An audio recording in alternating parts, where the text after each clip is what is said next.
This program is brought to you by cable franchise fees and generous donations from viewers like you.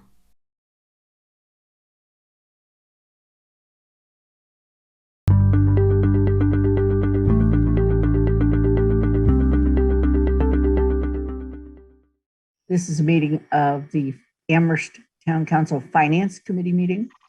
Other councilors have been invited to attend as a committee of the whole. It is a special meeting of the Finance Committee meeting.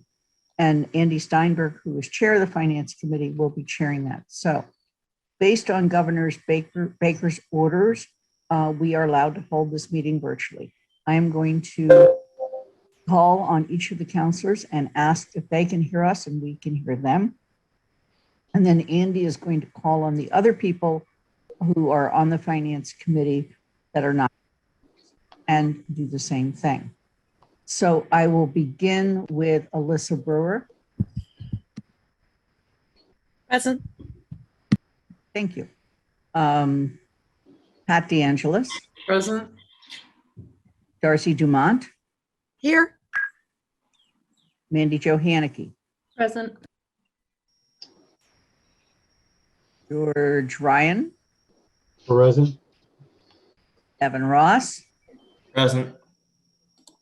Steve Schreiber. I'm here. Kathy Shane. Here. Andy Steinberg. Present. Dorothy Pam. Here. Shalini Balmilne. Present. Did I miss any counselors? Me, Sarah Schwartz. Present. I'm sorry, Sarah Schwartz. Present. Thank you. Thank you.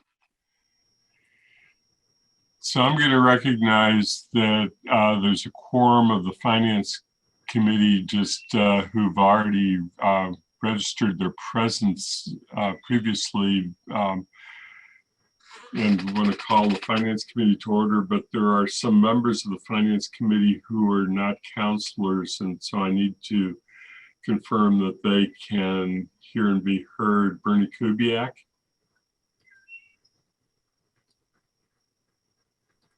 Unmute. You're on mute. Just unmute to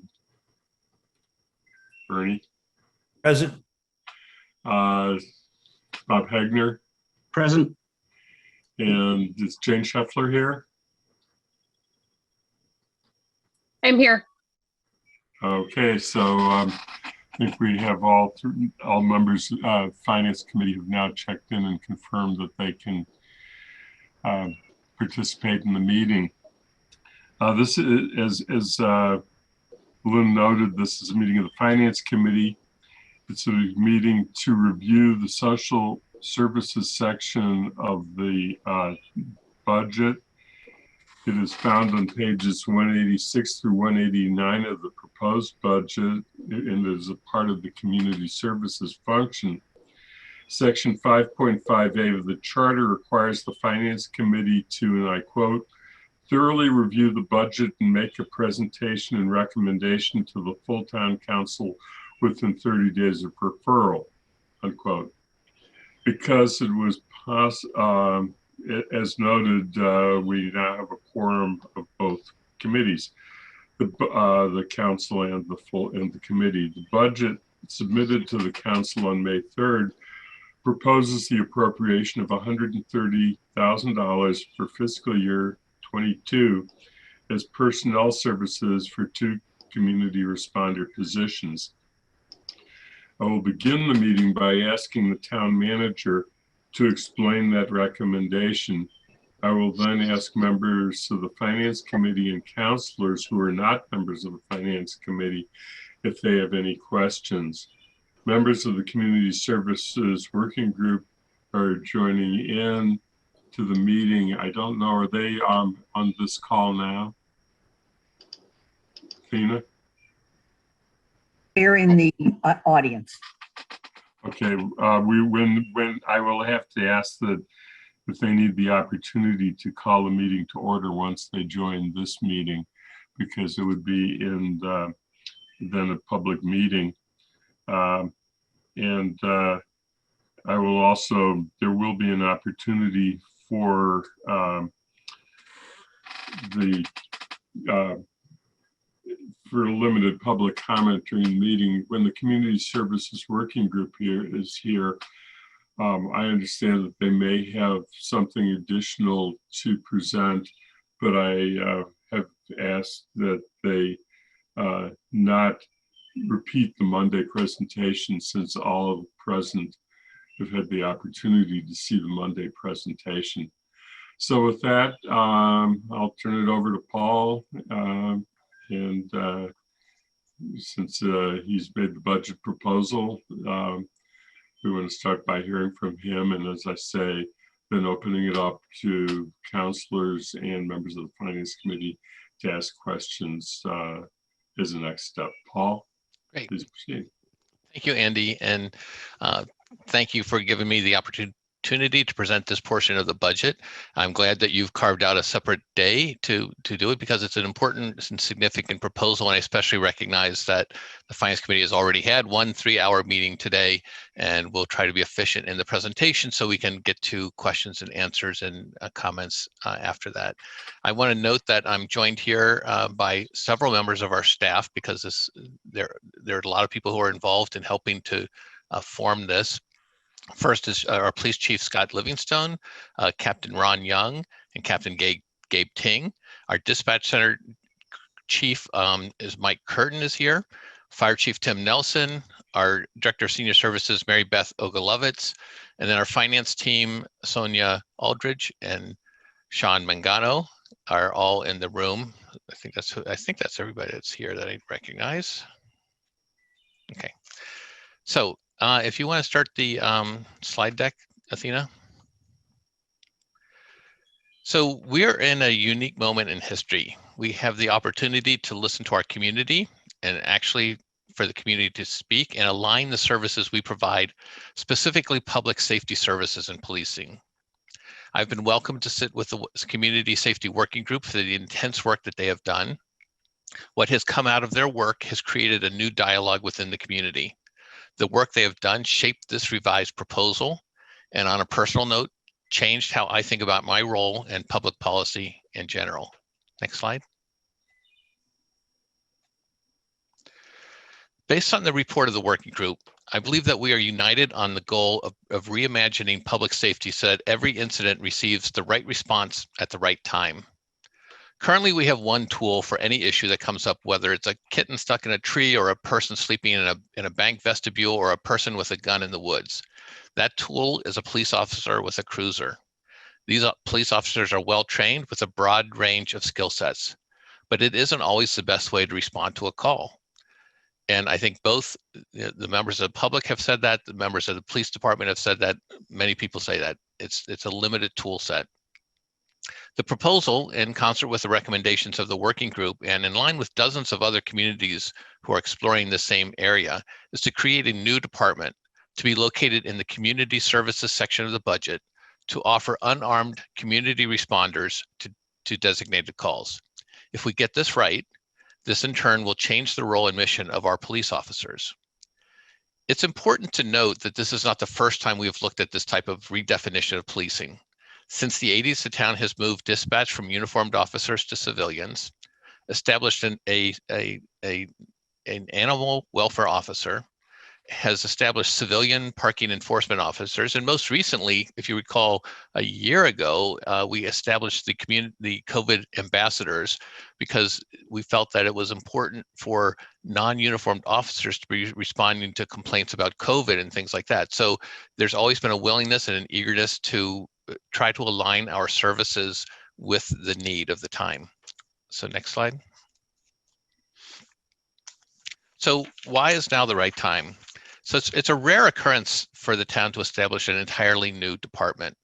With this budget proposal, I'll be bringing a detailed proposal to the council to take this important step. This is the opportune time to take the significant step in our government. Last year, the town council adopted goals. Important groundwork and vision has been laid out by the working group, and community support has been offered. Town staff, most importantly, the police chief and his leadership team, supports delivering services on key calls in a different way. The working group's report details many of the values that should be incorporated in this program. I won't document them here, but I highly recommend that the working groups that you read the working group's thoughtful report if you haven't already. It really is a good piece of work. And also there are dozens of other communities who are engaging in the same kind of work that we are now. So there's an opportunity for us to learn, to look at best practices and to share our experiences with other communities as well. And then there's some other opportunities such as, funding. We believe we know there will be grant opportunities coming our way. And then we know that this conversation is happening not just in the town of Amherst, but also on campuses of Hampshire and Amherst College and the University of Massachusetts. Next slide. So what I'm going to do tonight, and this is sort of the direction of the slide, is I want to talk about the community responder program and talk about the elements of that and give you a timeline, update on the proposal, things like that. Talk about future fiscal years as well. I want to talk additionally about the other proposals, some of the other proposals that the Community Safety Working Group had identified in their report, and then we'll open that up for questions. Next slide. So there are many considerations to take into consideration. And we want to make sure that our plan that we develop is aligned with the resources that we have. We want it to be based on data analysis. We want to make sure that we will have adequate staffing when we put forth a community responder program, and we want to have the appropriate staffing at the police department. And we want to make sure that before we launch a program, we have all the things set up so that it will be a success. The goal for all of us is that this be a successful program and that be sustainable over time. And that includes training, policies, and procedures in a long-term implementation plan. The proof of concept is what is proposed. We really want to show that it will really work. Is the new program effective at a moment of crisis? Are communication lines strong and redundant? Do all parties understand their roles and the others who may be responding? So our mission is to match our resources to our needs. And right now, I think there's the feeling that this is not the case. We want to craft a program that meets the needs of the calls being handled, which is, again, the right response at the right time. Next slide. So what I have included in this is the funding in the community services budget. So we purposely, and in listening to the working group, have taken this in a different section of the budget to have it so we can have an acknowledgement of where it really is about a different way of responding to calls.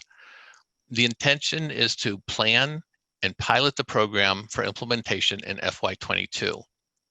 And then in the process, establish baseline metrics that we can then measure and follow up on and see how the program is doing. Is it handling the right calls? Are we transferring the right calls to the program, and are they able to handle them? Does it need to be adjusted? We want to make sure that this program is recalibrated based on any kind of feedback we get from people who are making calls or people and how we respond to them. Also, we want to talk about the calls that aren't going into 911. We want to see if there's additional calls that might come directly to community responders and what that would look like, because there is a sense that there are people who won't call 911 that maybe will call a community responder program for support. Next slide. So I'm not going to go into the details, so this packet is in this slide deck is in your packets. But I wanted to lay out basically a 11-month plan for how we get from here to there, with some items that would happen month by month. So we would start in July. Well, actually, we'd probably start in June, because I'll talk about that in a second.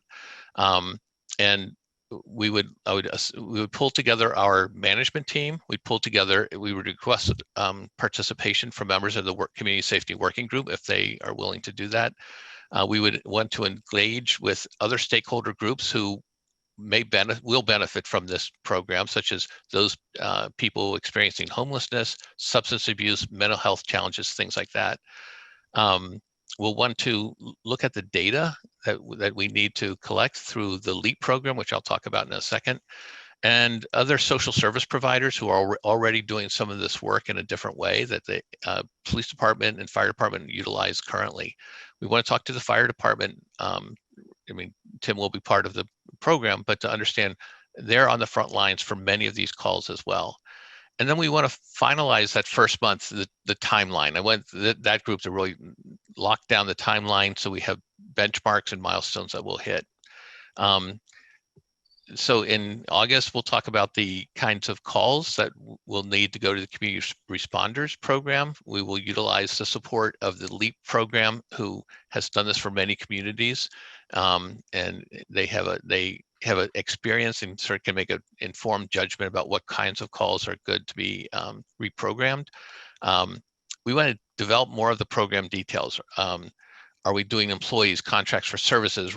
What's the role of the fire department? The fire department has paramedics on duty 24/7. Are there ways that we can access additional firefighters to provide support for the program? I think these things should all be on the table. And then in August, also before, I want to make sure that we can have a meeting with the full community safety working group to review the progress to date and gather additional input. This is the group of people who've put as much time as anybody on this program to date.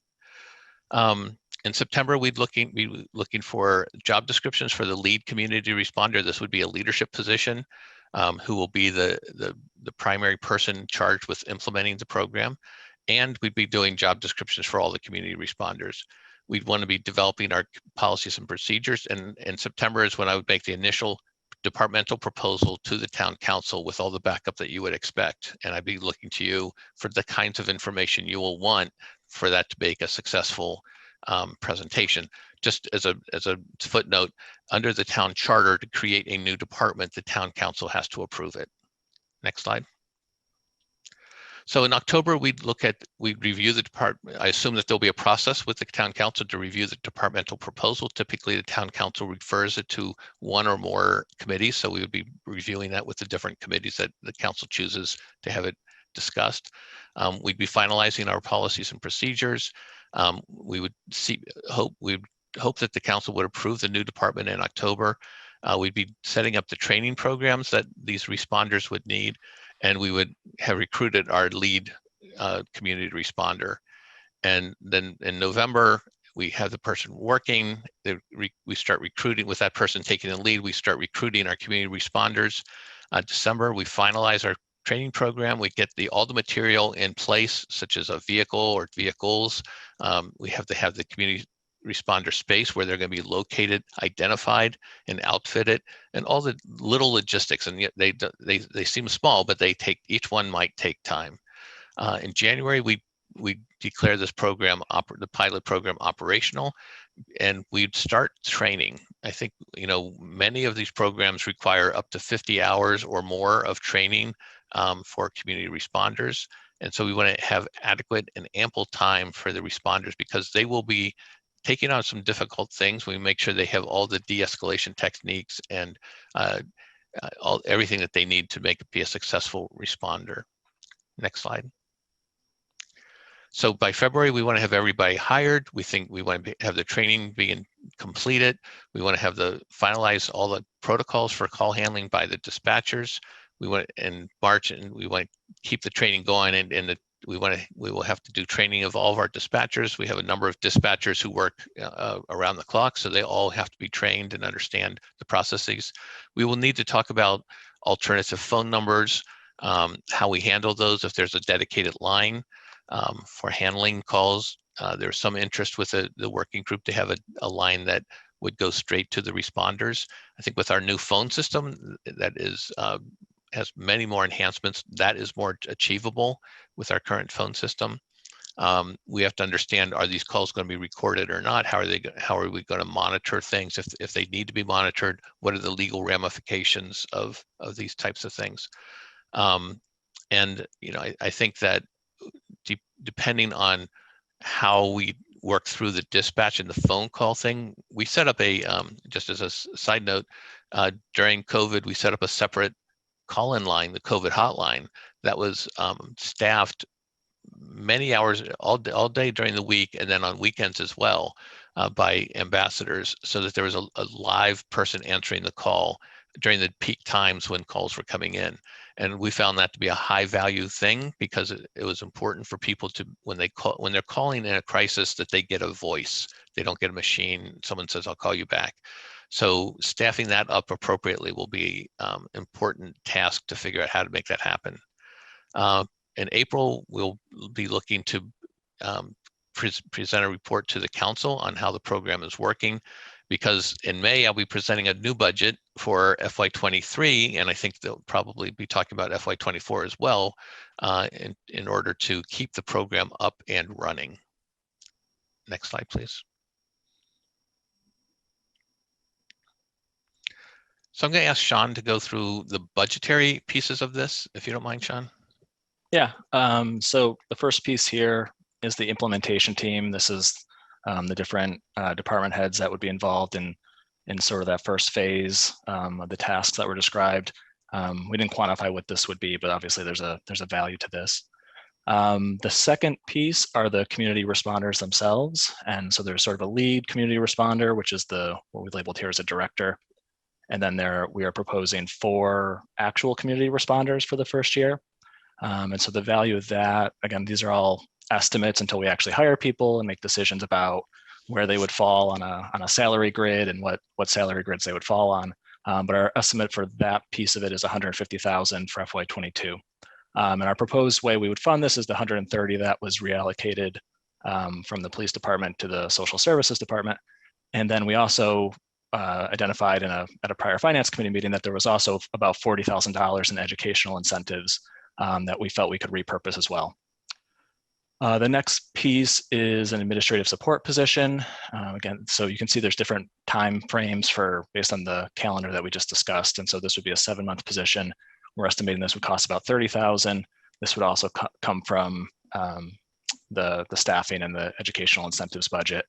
Between the $130,000 and the $40,000 we identified, it's about $170,000. So we're a little bit short of that target, but again, there's going to be a lot of there's going to be a lot of change when we actually fill these positions.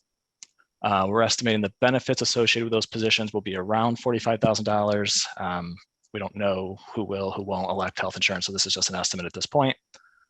And then the last piece that we're proposing is to use about $250,000 from either the American Rescue Plan Act or other grants if we identify them. Under the American Rescue Plan Act, the criteria that this would fall under would be the revenue replacement criteria.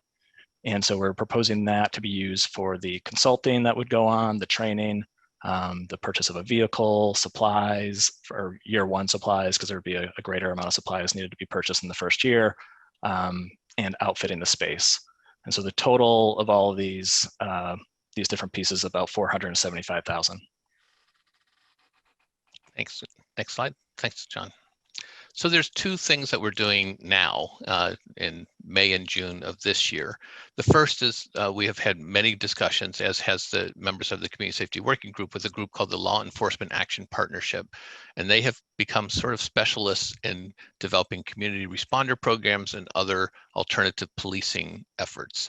I know the chief and his staff were on a call today with them talking about the calls that need to be analyzed, and we will seek to contract with them in this fiscal year to provide some of the data that we need, such as truly analyzing the calls for service, understanding how we categorize calls, and we will open it.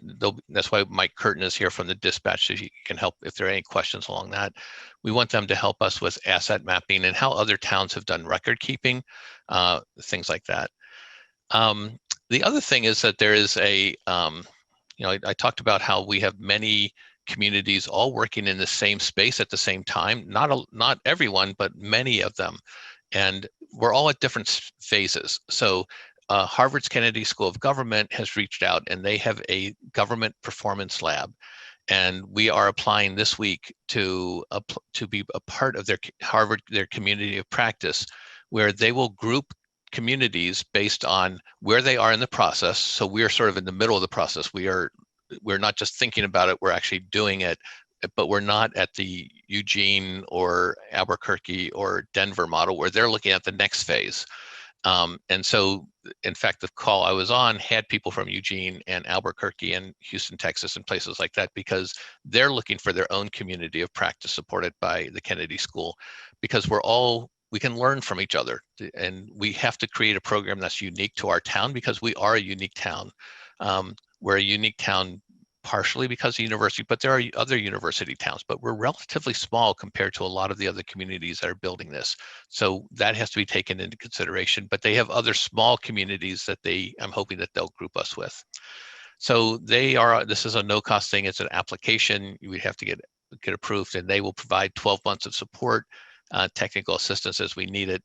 And it really is, learning about that this was available sort of matched up so perfectly, because we're in this spot and we want to be able to do this in a really smart way.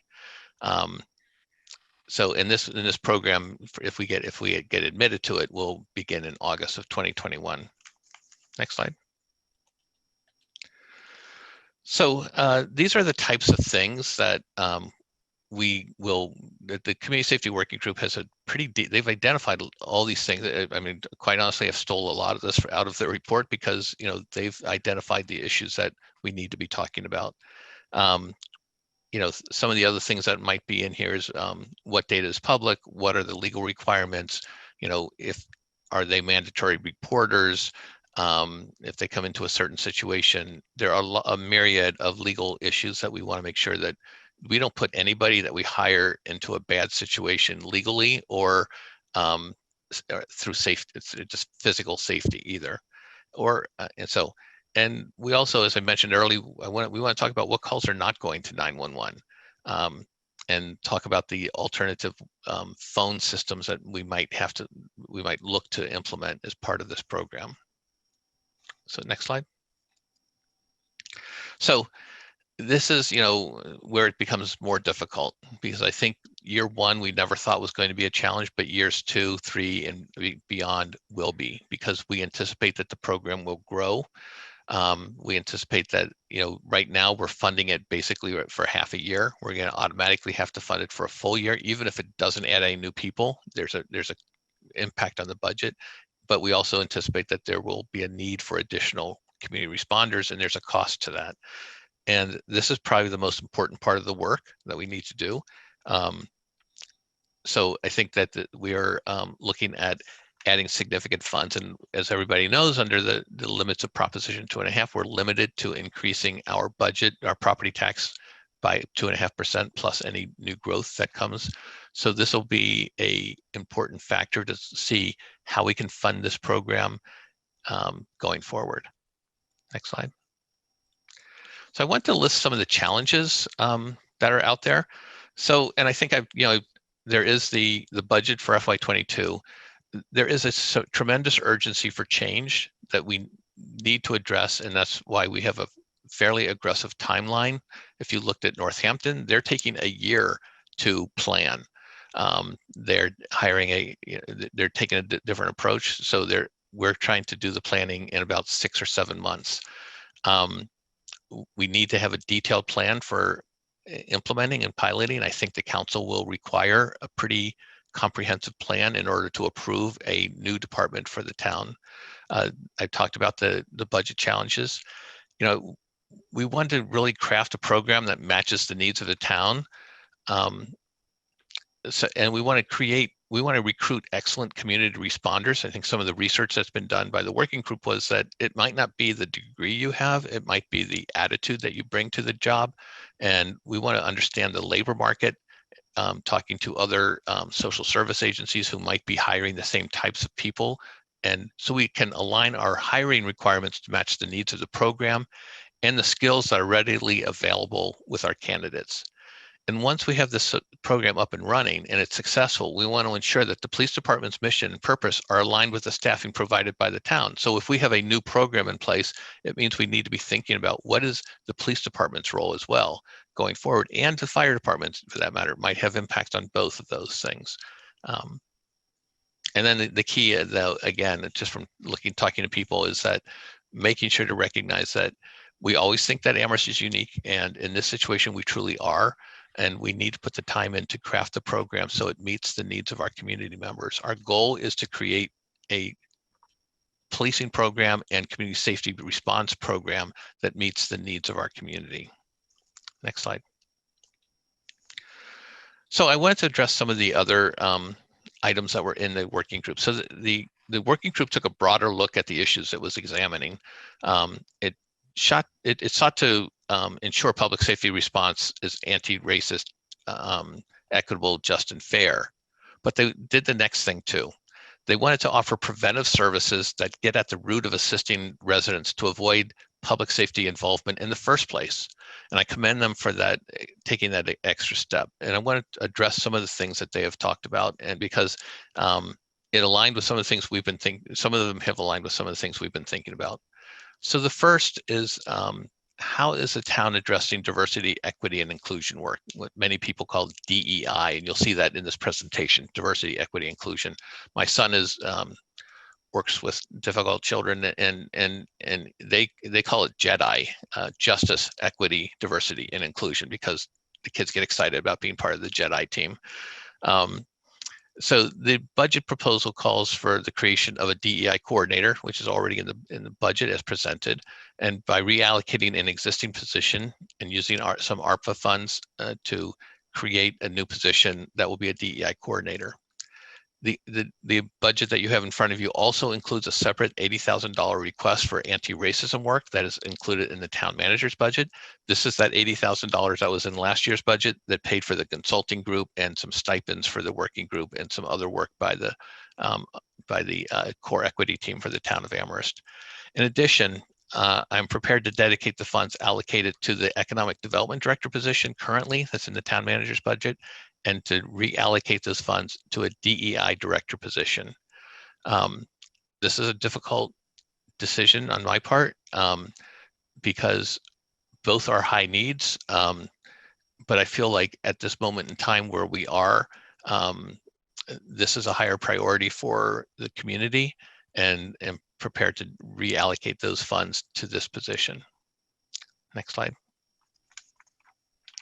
So the proposal also addressed the need for a youth empowerment center, and this definitely merits exploration.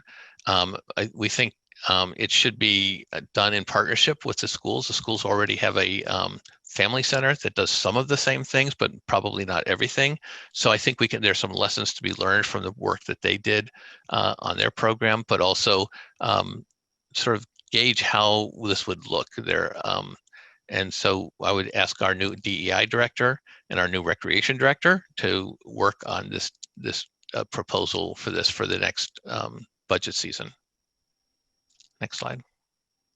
And likewise with the BIPOC Cultural Center, which the working group I articulated as a high value, we would be looking at this along the same lines as the previous options. Next slide. And then the Community Safety Working Group is going to be working on the next phase of their charge, which is the Resident Oversight Board. And I'm eager to hear and work with them on what that oversight board should look like. So I don't want to really opine on much of this. I believe I can speak for the chief, and he'll scream if I don't, but we both support the creation of a oversight board of some sort that gives a place for people to go if they have complaints that aren't being handled well by the police department. And we want to develop the charge for the oversight group and review that with the council as well. And if there are funds needed to support this work, we'd be looking at that $80,000 that's set aside in the town manager's budget for some of this work. Next slide.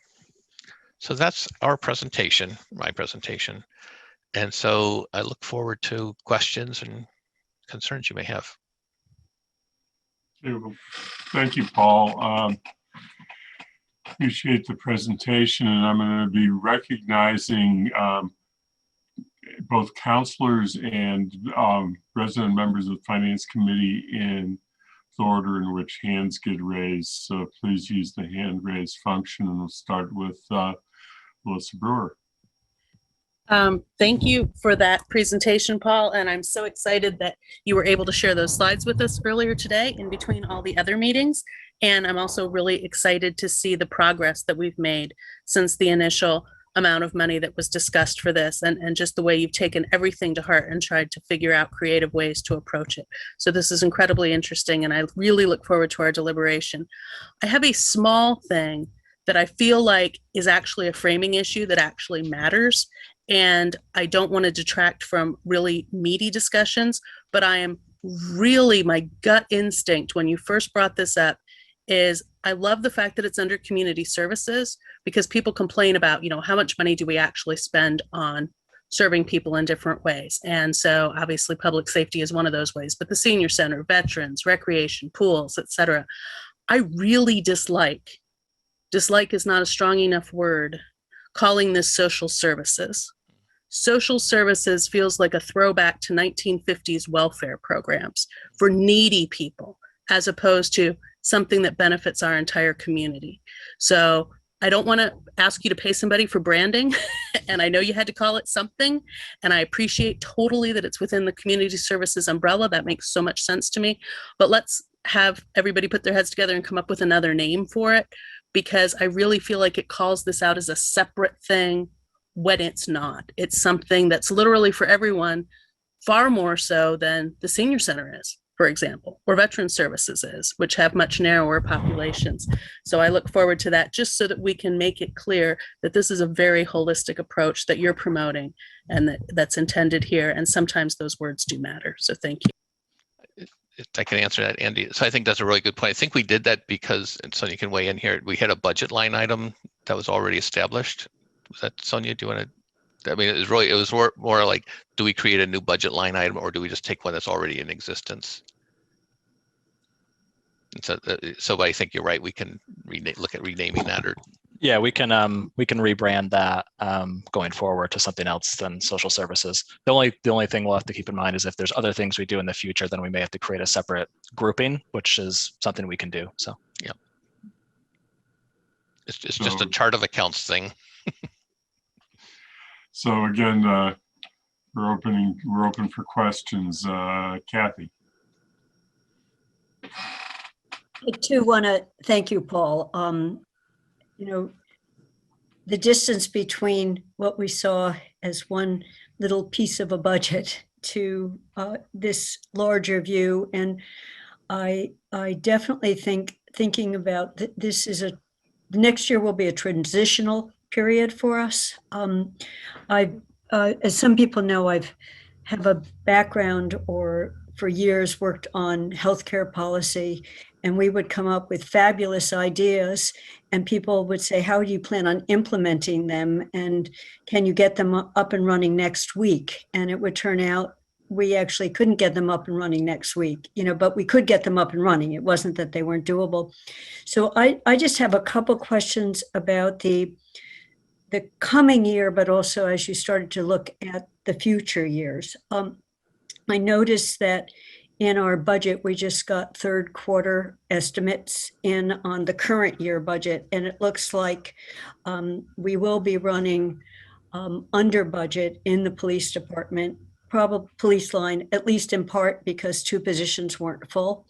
So can one dedicate that amount to the new program going forward? Can you do it in a way that it becomes excess in this year, goes into reserves, but comes back out as part of funding for a new program, because we can use reserves that way? So that's a question on that pot of money. Secondly, and I know Alyssa knows far more about this than I do, but we just had a discussion in the meeting before about the community impact fund, the marijuana community impact fund, and how restricted it is. It does say you can buy vehicles with it.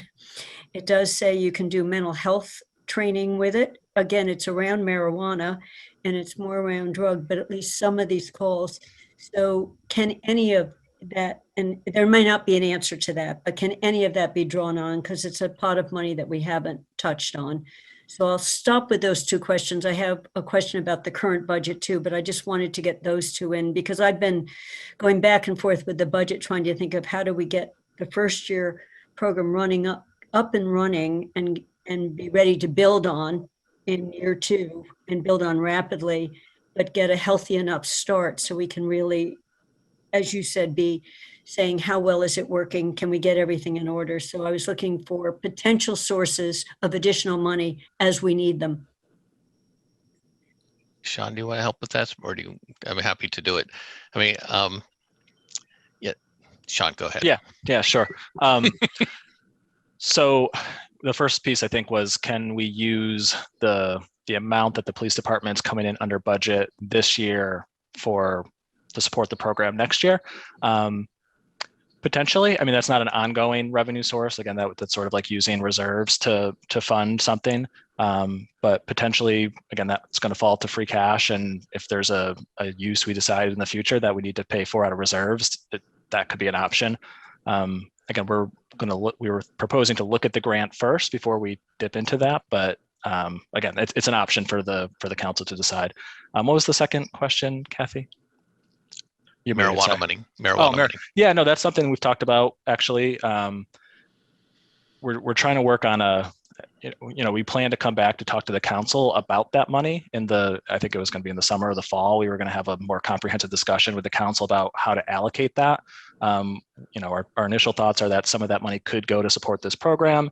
It could also go to support other mental health programming in town, and we also were thinking it could go to support some mental health programming at the schools and some substance abuse education at the schools as well.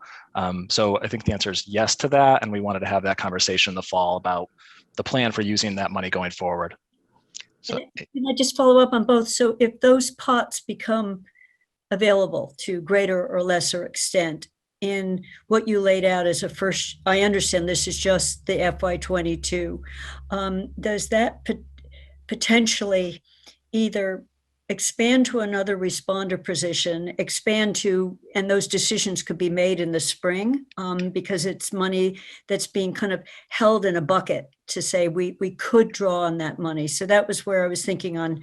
Yeah, the cannabis money is something that could be appropriated. Again, if we come in the fall and have that conversation and it's decided that we're going to go down the route of using it to add another community responder, that's a decision that could be made in the spring. Because that money we haven't included in the budget at all yet. And then the other pots, how long is the new federal money that you've got, that 250,000? That's expands over 3 years. So is that potentially a source for not Nick but FY23 and 24? Potentially. Again, so yeah, it goes till FY24, and it can even, depending on what you're doing, extend even a little bit beyond that. There's going to be a lot of needs for that money, and this could be one of them. That money is meant for, if you read the eligible uses, it's meant for COVID response and economic recovery and a lot of other issues. But this could be one of them. The eligible use that we are considering when we talk about using those funds for this program is one that's called revenue replacement. And that use is capped, and it's capped based on a calculation that you can show how much revenue you actually are down compared to where you were before COVID.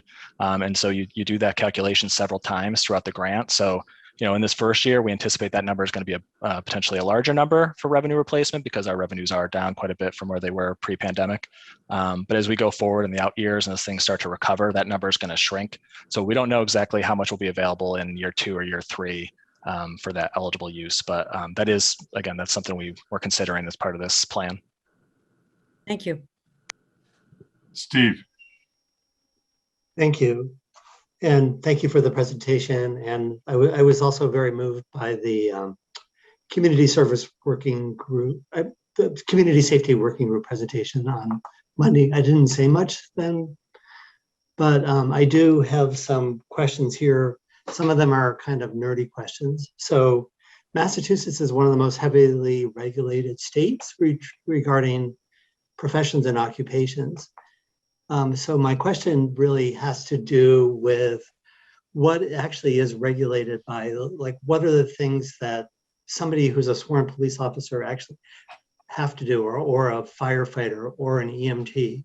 So since community responder, it seems like a relatively new kind of a job description in the Commonwealth.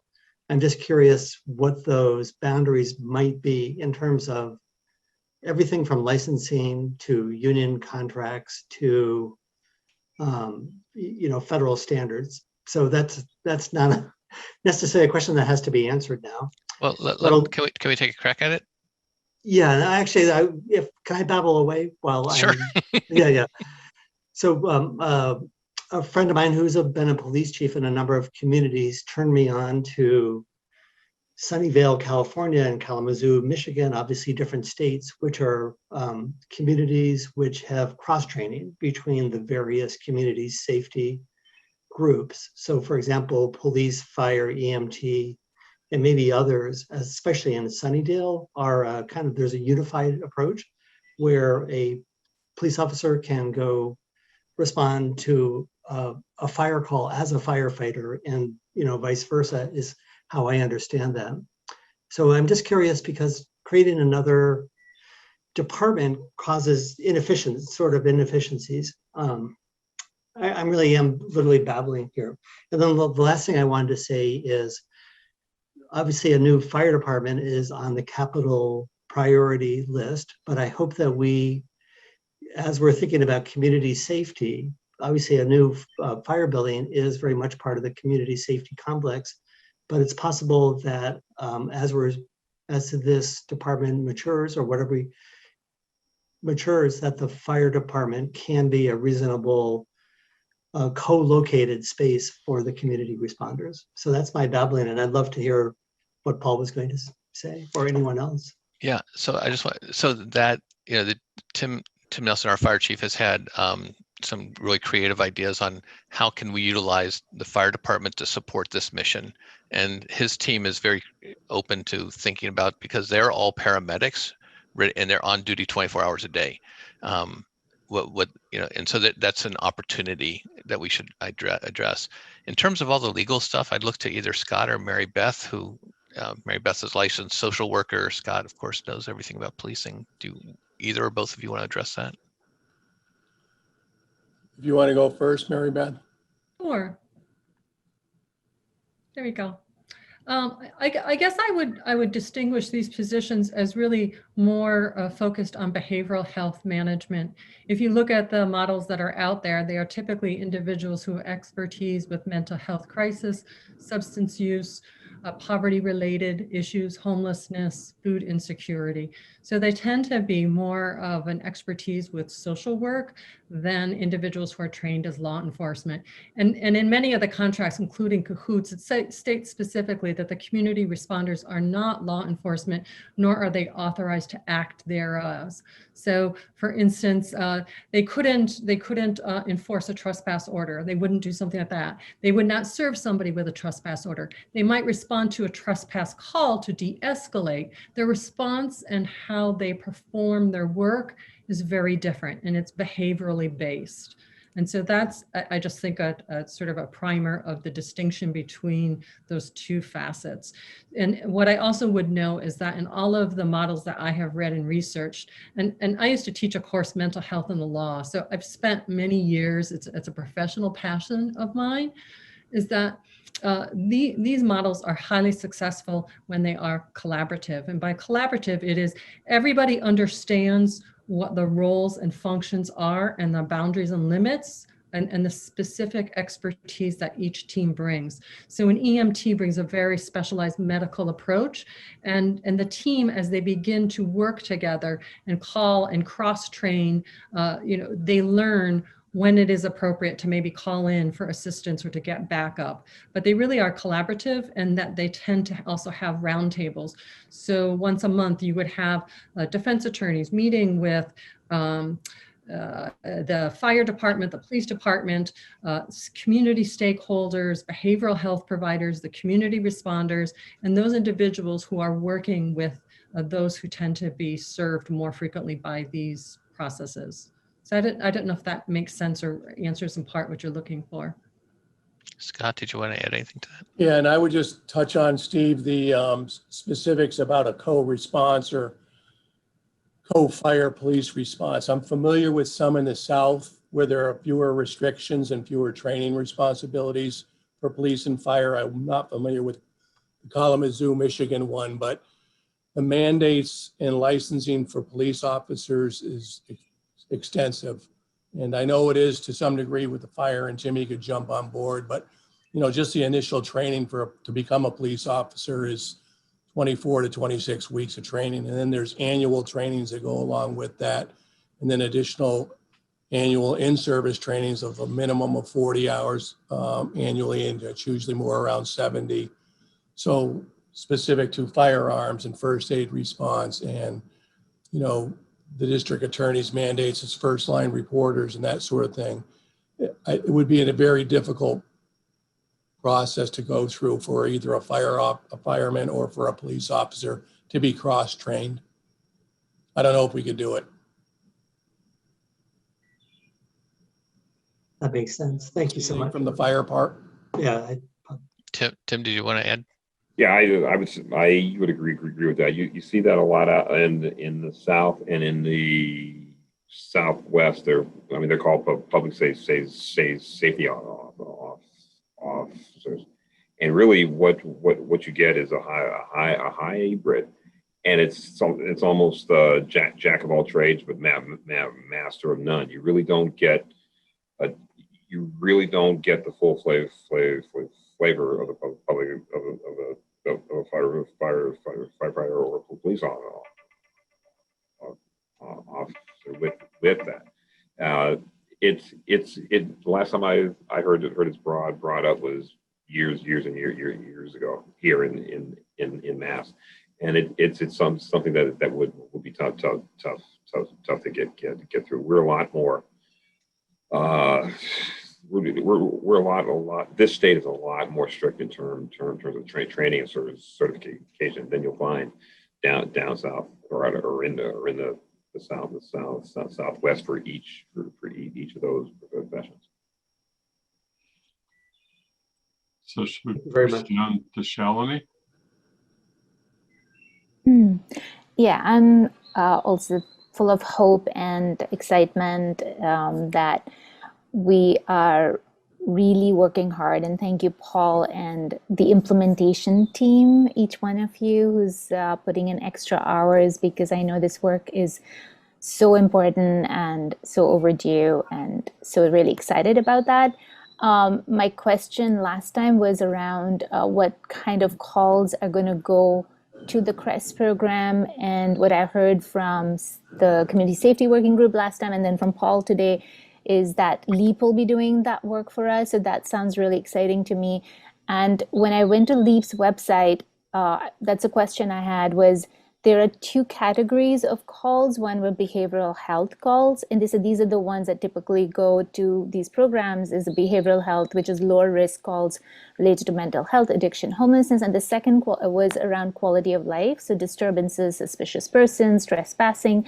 So the question was, this idea that we want to make sure that this program is a success, and which means that we want to be able to staff it fully, because if people are feeling they don't know who to call and it's not, so do we have a sense of which category? Are we doing both at the same time, or it seems like we may want to start with behavioral health first? And so which category are we starting with? And the second question is, do we have a sense of how many that is? Like, will a staff of 5 people be enough? Because that seems really important, that whatever we decide, that we have the staff to be able to respond. So will 5 people be enough? And then the third thing I wanted to say was that, as a person of color, I understand racism. I'm from South Asia, so no way pretend that I understand what Latina women go through or Black women go through. But I have experienced racism, and I think it's a systemic thing, and we cannot separate policing from the rest of, racism in our community. And so, investing in a diversity officer is really important. So I'm happy to see that you have that position. But that being said, I also heard the goal is that we want to make the CREST successful and sustainable, which means we want to also keep increasing our revenues without burdening people with property taxes and so forth. And investing in an economic development director is really important because revenue will not grow on its own. And we really, really need someone to focus on that. Even if we plan to commit that this percentage of the revenue that will be generated from the economic development director goes to the CREST program or whatever, but we really do need to invest in an economic development director to make sure that we are creating new channels of revenue for our town. So that's all. So on the calls, Scott or Mike, I mean, you had that conversation recently with Leap, I think. Yes, Shalini, so Captain Ting and I met for the third time with the Law Enforcement Action Partnership this morning. And we have previously sent them all of our call volumes, everything that we respond to. So they are beginning the process of nitpicking what each call means and what it entails. And they're doing this with a number of communities. We might be the smallest community they're dealing with. That's okay. They're comfortable with that. So this morning's meeting with Captain Ting and I involved trying to dig into the weeds. Okay, what does this call actually mean? Now you didn't understand, like noise disturbances. How does that work, and what kind of a response would that be for a university community? So we had to explain it could be anything from 2 people on a porch talking too loudly to 5,000 people at a mega party. So we're trying to now go into the weeds, and Captain Ting is really crunching numbers for them about what every call means, what the response would look like. And they've pretty much identified, it looks like maybe 4 or 5 categories of calls that we might be able to divert some, not all, calls to a CREST group. So for instance, not something simple like a well-being check, right? So a well-being check could be a parent who's calling because they haven't heard from their student for a day and a half, and we get those types of calls. I texted my daughter and she hasn't responded to me. Could you check on her? So that's simple, right? And then most recently, we had one last week where nobody had heard from this person and they had been deceased for over a week. So there's differences where community responders could handle those types of calls. And then the dispatchers would need to do more in-depth, I hate to use the word questioning, but getting more information from the callers about what exactly it is they're looking for a response. So I think there's going to be a lot more work that the LEAP group is going to be requesting of us and of probably other town departments. So they're going to be expanding who they're going to be talking to. And you have to remind me of the other 2 questions, Shalini. Yeah, one was then, do we feel that 5 people will be enough? I think you have a budget for 5 people will be enough to. So we see this as a pilot program, and having it work at a small level and then being able to analyze it and evaluate it initially. And that's why, it's a several month evaluation period that then would be looked at for higher level of funding for FY23. I mean, one of the challenges for us is when do calls come in? It's not just the type of calls, but also when do we tend to see those calls? We know that there's a pattern typically for most calls. And what is the goal that we're doing? Are we saying we want to answer 100% of the calls, or is 80% enough, or is 50%? We want to establish what is the right level of response that we are trying to achieve, and what's the response time expectation. So I think when you're building the program, we want to set up the metrics so that we can say, is the program working or not? Is it not working because we didn't give it adequate resources? We need to add people so it does work better. It's looking at a program that, as you're building a program, you want to make sure that it's, again, our metric is about, does it make the community feel safer at the end of the day because we responded differently? And I think it will. I think the evidence from other communities is that it does. It doesn't fix every problem, and we don't claim that it will, but I think this is an important step. And the third was? About the economic development. Yeah, I hear you on director. that. And, it's also an important position. We will explore other avenues of funding to support that effort, that work. A year ago, Dave Zomack, after the murder of George Floyd, we just said we are woefully ill-equipped to really process the importance of this because we're who we are, and we didn't have enough of the BIPOC community available and present and in a decision-making role that would have. Okay. We need that presence. I hear you. Thank you. I appreciate that. Yeah, Mandy? Thank you. So I'm going to get back to money for a little bit because I appreciate the need to find an ongoing revenue source for funding of this. And so when I was doing my calculations on the police line budget, I know we froze 2 positions this year, but I also know 4 to 5 positions are open. And in the budget, there's on the policing line, there's about $4.8 million in salaries for approximately 48 positions, which averages out to about 100,000 a position.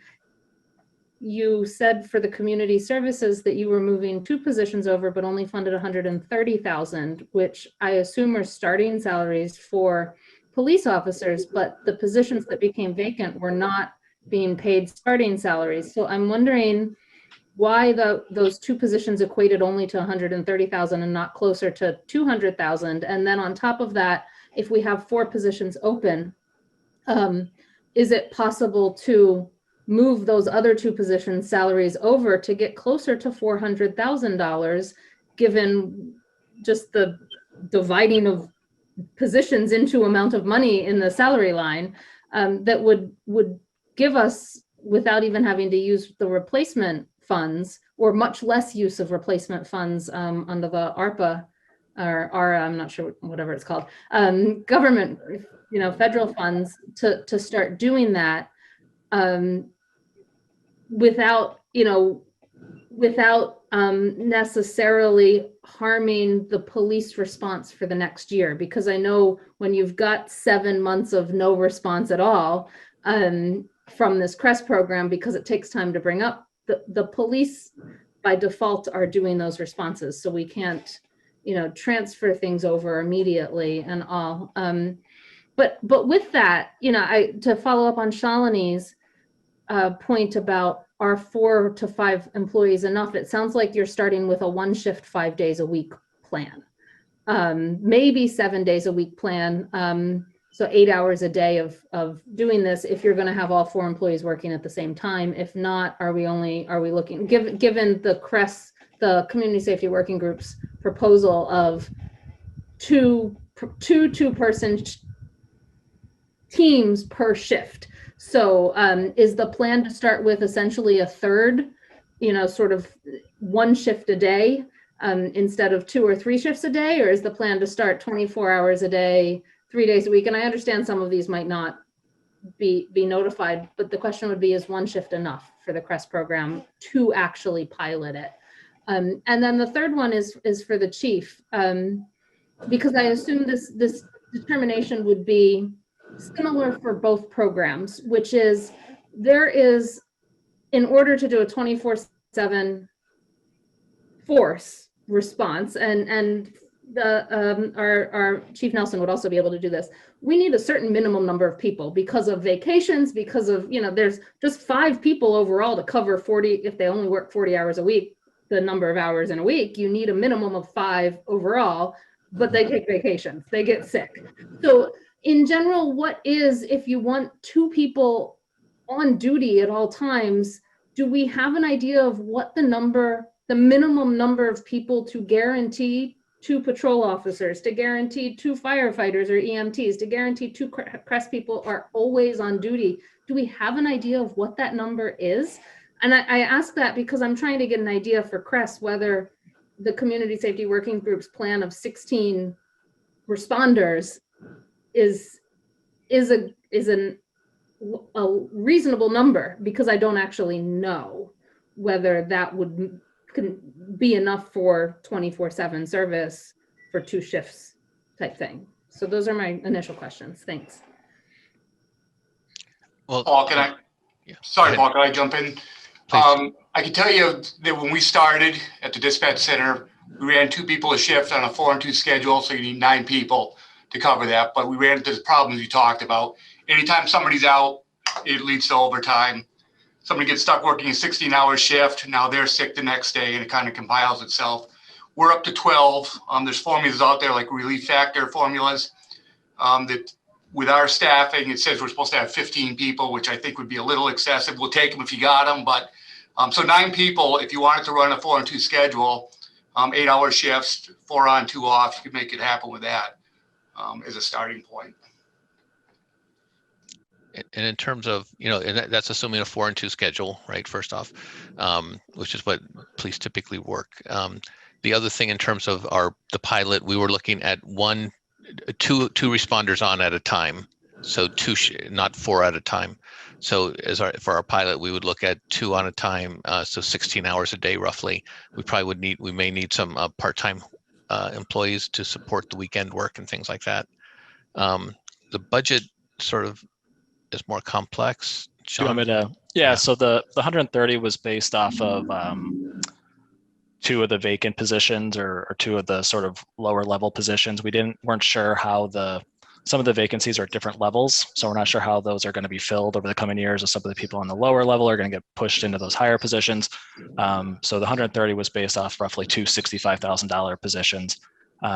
The personnel line includes other things than sort of straight salary. So there's an overtime line in there. There's educational incentives, things like that. We didn't touch because they were sort of other than the 40,000 identified that we found that we could get rid of or shift out. We didn't touch those because those are sort of unique on a year-to-year basis. But that's one of the things that once these 2 positions are gone, we'll reassess. Once these 2 positions are shifted, we can reassess and see if there's flexibility there. So a couple other things on that. So when a higher paid person leaves, we always budget at the lower level, so that because a new person won't be stopping. They typically don't start at the beginning. And I think our beginning salaries are in the 40s, I think, for police officers, someplace in there. So I think that's one thing. Also, just for FY22, the reality is when you're a town employee, you are not eligible for vacation for the first 6 months of your employment. So there wouldn't be any vacation permitted during that first 6 months, but that would have to be calculated in, like Mike said, because that will catch up on us pretty quickly. And then we don't want to be in an overtime situation because that's not the best place to be. And just to add one thing real quick, the positions we budgeted in the pilot program, we picked sort of middle of the road near the top for those positions, thinking that the skill sets might require that. Again, there might be flexibility there when we actually fill these positions based on the experiences of the people that fill them, that they could come in higher, but they could also come in lower. So there might be more flexibility there. Okay, George? Thank you, Andy. Paul, I like the approach you're taking here. It actually gives me some sense of optimism and excitement, and I think I share that with a number of my colleagues. I've not always felt that way, and I hope it'll stay with me for a while. I like the idea of establishing proof of concept and then evaluating after initial trial. I like the collaborative approach that you're endorsing here, where we're bringing all the major actors to the table, and everybody's contribution is important and valued. Looking to other towns and communities, other agencies for help. These, I think, are really excellent ways to approach this, and I appreciate that. I do have, when somebody says that, then the other shoe, right? But I do share the concern, I think, of a few others, as been mentioned already. I do think the loss of the economic development director position is not a good idea. And that's something that we'll come back to at some later point, but I just want to note that. I understand the pressure to find funds, and right now maybe that's the only option you see, but I don't agree with that, and I think it's not a good thing. And I just have a quick question for the chief. I'm just curious, in this initial kind of program that you're proposing, some of the funding will come from the loss of, it's described as educational incentives. And I just wonder if the chief could just briefly describe what that means in practice, what is given up or lost when those funds are taken from the police department and given to this program. Can I just jump on that one real quick? Please. So the educational incentives we're talking about here, they were literally over budgeted. That was something when we went back and we were answering a question for one of the finance committee members.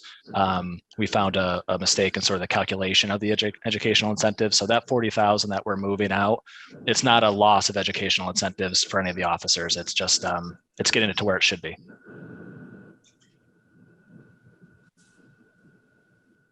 Okay. Anything else, George? Evan?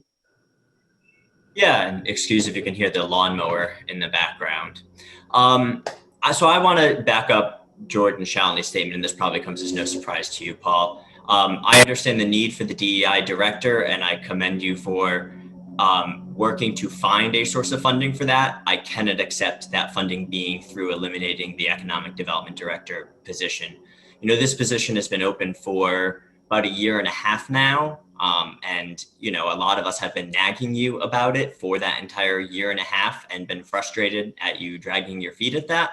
I think a lot of us were willing to accept that during the financial uncertainty of COVID, it didn't make sense to add a new full-time staff position when we were trying to make sure we didn't have to lay off any other of our existing staff.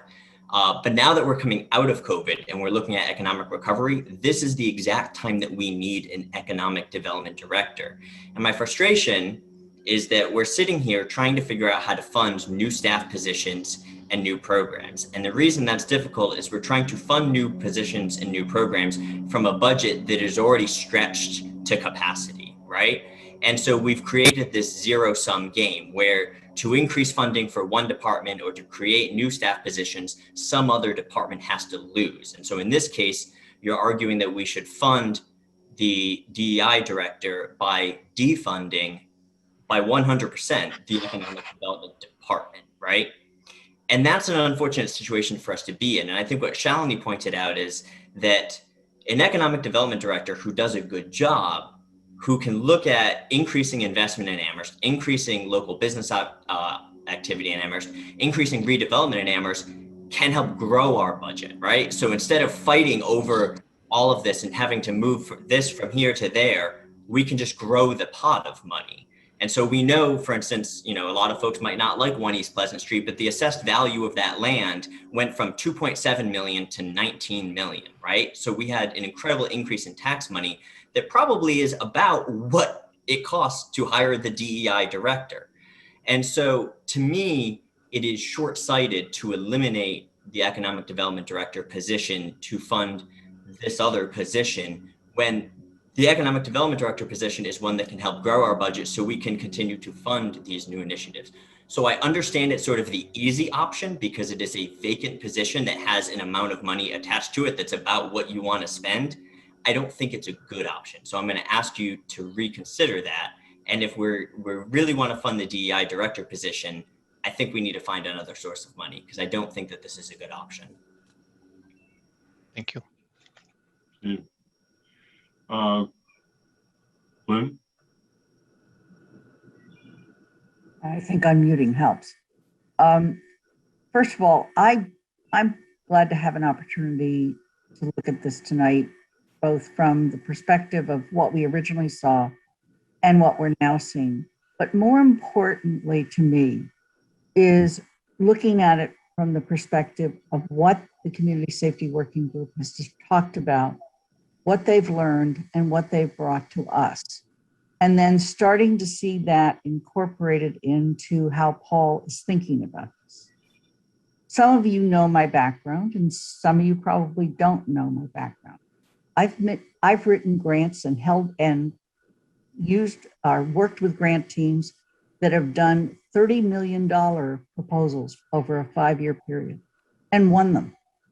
So what we have now is an enormous amount of research. We have a committee that has already formed the thinking about this. And I already know there's 2 state funding opportunities out there for exactly these kinds of programs. So I sit here today and think of us as putting a serious base on the ground around we can now start building. And I know grant funding is risky, okay? Because it goes away, but it gives us an opportunity to take this, to build on it, to add to it, grow it even faster than how Paul is laying out, because this kind of money is now available. It's not 10 years from now. It's not 5 years from now. It's available now. And because of all the work that the Community Safety Group has done, and because of all the work the chief has done, and Paul and his staff have done, and the networks we're now connected to because of this, we're sitting in a gorgeous place. I wish I could write a proposal today using everything that it already is on paper in Amherst about this, because the pieces are all there. And with the funding that the town will put forward, we have the opportunity to grow this program, not just as a pilot, but as a long-standing program. I say that. I also have to say, I do not support not funding the Director of Economic Development. So I'm going to encourage that we find other funds for that as well. Thank you. Okay, I'm going to call on Pat next because I'm trying to get to people who haven't been got to duplicates until the end. And at some point, I'll want to bring in the Community Safety Working Group. But anyway. Thank you.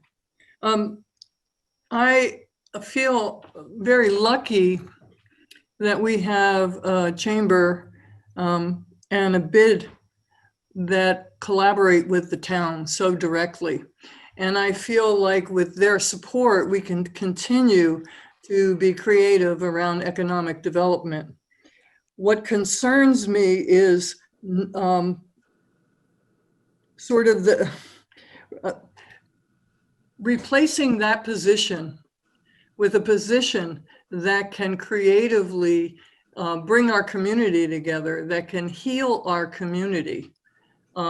It seems to me to be much more important than an economic development director right now. An economic development director didn't bring in the eruptor lab, which is a potential possibility that we have. And with that coming here, we have the opportunity for other kinds of groups like that too, who are going to be doing research and collaboration and innovation. Nobody brought that in except the guy who wanted it, and Stan Rosenberg. We need to address racism. That to me has much more value than anything else right now. And I wish I could be more articulate. I have all kinds of notes here, but it's not working to try to follow them. Somebody in another context said, follow the money. I'm going to say the money is there, and getting an economic development director in another year, waiting another year so that this program can get off the ground, so it can do the kinds of grant searching that Lynn is talking about, seems to me to be the most important investment we can make in our community. And so I wish I had a more detailed or specific replacement for the economic development director. It is not as important a position given the willingness we have to have developers come in and everything else. That is not what's going to secure the future of this community. But this program and a director of equity and inclusion will help the development of this community. So I want to urge my fellow counselors to try and stick to questions at this point, though I appreciate wanting to make statements too, but we are wanting to make sure that we focus on questions also. Dorothy? Well, I do want to make a statement. I acknowledge the good points that have been brought up. but I trust that the same practical idealism that has shaped this proposal will solve these problems. I totally approve of this thoughtful cooperative plan, and I do disagree. I don't think our budget is stretched to the max. People who manage our money have many wise ways of dealing with money. So I'm just saying I accept this proposal with faith and confidence that the things that need to be corrected or ironed out will be. I think it's fabulous. I was shocked and surprised when I read it to get such a detailed, practical plan that I can see making a great difference in the lives of many people. Darcy? Yeah, I just wanted to say briefly that I agree with Pat on the issue of the economic director. I think that we're one of the very, very few communities in Massachusetts that has a bid. So we have a bid and a chamber, and they provide a lot of advocacy on economic development. So that is a good thing. And I just wanted to also make a comment that I'm excited that we're working with this Harvard group, looking at best practices in other communities. And I would just suggest the possibility of Ithaca, because they are on the cutting edge in this area. They have a population very similar to ours, their college community. And we're looking at them with climate action and with zero waste. And I see that they're also on the cutting edge of reparations. And they have a new plan around that. And lastly, I have a question, and that is, I'm just wondering what would be, and maybe you've already mentioned it, forgive me if you have, is what would be the projected FY23 budget for this, and how would it differ from what the community safety working group is putting forward for the overall budget? Sean, yeah. Are you looking at me through Zoom? I can see your eyes looking at me to answer that. So to maintain the 4 community responder positions, a director position, and the administrative support position for a full year, we would have to add about $300,000 to $350,000 to the budget. The big reason why that's a little bit higher than what we're adding for FY22 is because the pension cost associated with all these positions, we're not anticipating having to pay it in FY22, because if they're not employed as of October, then we don't have to pay the pension for that year. The following year, they'll be here the full year, so the full pension impact will hit. And then insurances will be the full year, and salaries will be the full year. So again, it'll vary based on who we hire and where they are on the wage scale, and if they take insurance. But we're estimating between $300,000 to $350,000 to maintain the 4 full-time responders, plus the director, plus the administrative support position. And then for every additional community responder that the town would like to add, ballpark of about $90,000 if we use the same sort of estimates as we use for the existing positions, of about $60,000 for wages, and then the rest of it for benefits. So how does that differ from what was being requested by the community safety working group? Paul, do you have their proposal? I think it was 12, but I could be off on that. 12 community responders? Yes, 12 full-time responders, 4 staff per shift, 3 full-time shift responder supervisors, and 1 director plus 1 full-time administrative assistant. So that was just for the program. That doesn't count the dispatch options. So yeah, their program would be much more robust than what the pilot would look like. And if we wanted to go to there in year 2, it would be significant investment. So year 2 meaning FY23. Right. Oh. Okay, thank you. Anything else, Darcy? No, that's it. Okay, so we had 4 counselors who've previously asked questions. I'm going to call on them, and then in the meantime, as that is reaching its conclusion, I'll ask that Athena bring in members of the community safety working group. I know that both co-chairs have their hands up, and I want to be able to have them be able to ask questions about the proposal and give their thoughts on the subject too. So we'll do the 4 people who've previously asked questions as counselors, and then in the meantime, we'll be ready to bring in people from the working group. Kathy?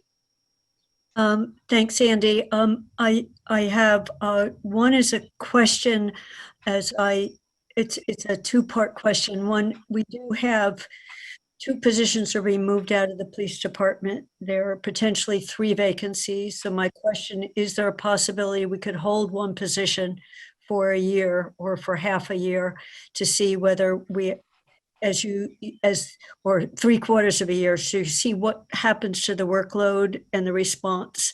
I was told earlier that there's a potential excellent hire, a person of color trained. So I'm not talking about all, but hold one. And does that potentially provide money toward the end of the year and ongoing then? The second is Amherst College and UMass. You haven't had time, I don't think, but Darcy's question of looking at FY23, FY24, is there some potential from the wealthier of them, is Amherst College is now teaching anti-racism, structuralism. They have their own history. Would they, in this case, ever do some pilot money? I know Bernie doesn't like me to use payment in lieu of taxes, so just some generosity money to Amherst, so you probably haven't had a chance to talk to them. And then, Andy, you said no statements, but I do have one to make. I don't think we have a proof of concept for a 1-person economic development position. When I'm looking at studies, small towns with big ideas and community economic development, they were often collaborative efforts with a BID, a chamber, a university. They weren't hire 1 person and oh my gosh, what you get. I don't think there is a proof of concept in a small town of a person, and we've been trying to do this. So I think we have a lot of potential work. We've got incredible people in town, including at the university, who teach entrepreneurism, to think of that as a collaborative effort. And we've got Chris Brestrup and Dave Zomek. We've got people that have been thinking about this. I don't think we have a proof of concept that slot, just as defined, would bring home. Lynn's idea of a grant getter, absolutely. But so there isn't a proof of concept on that position. I think we know a program like this, it could be successful. So my first were on future funding streams. Questions? So in terms of working with the university and the colleges, what I was thinking about is that I think they're going to walk down a similar path, and there might be ways we can collaborate with them and utilize and have some efficiencies of scale. I don't know if that's true or not, but that's what I was thinking about. And we could always, a lot of the calls that these people, the responders might be responding to might be students. And that would be something that we could track and then go to the university and say, pony up, it's your turn. This is what you need to do to meet this need.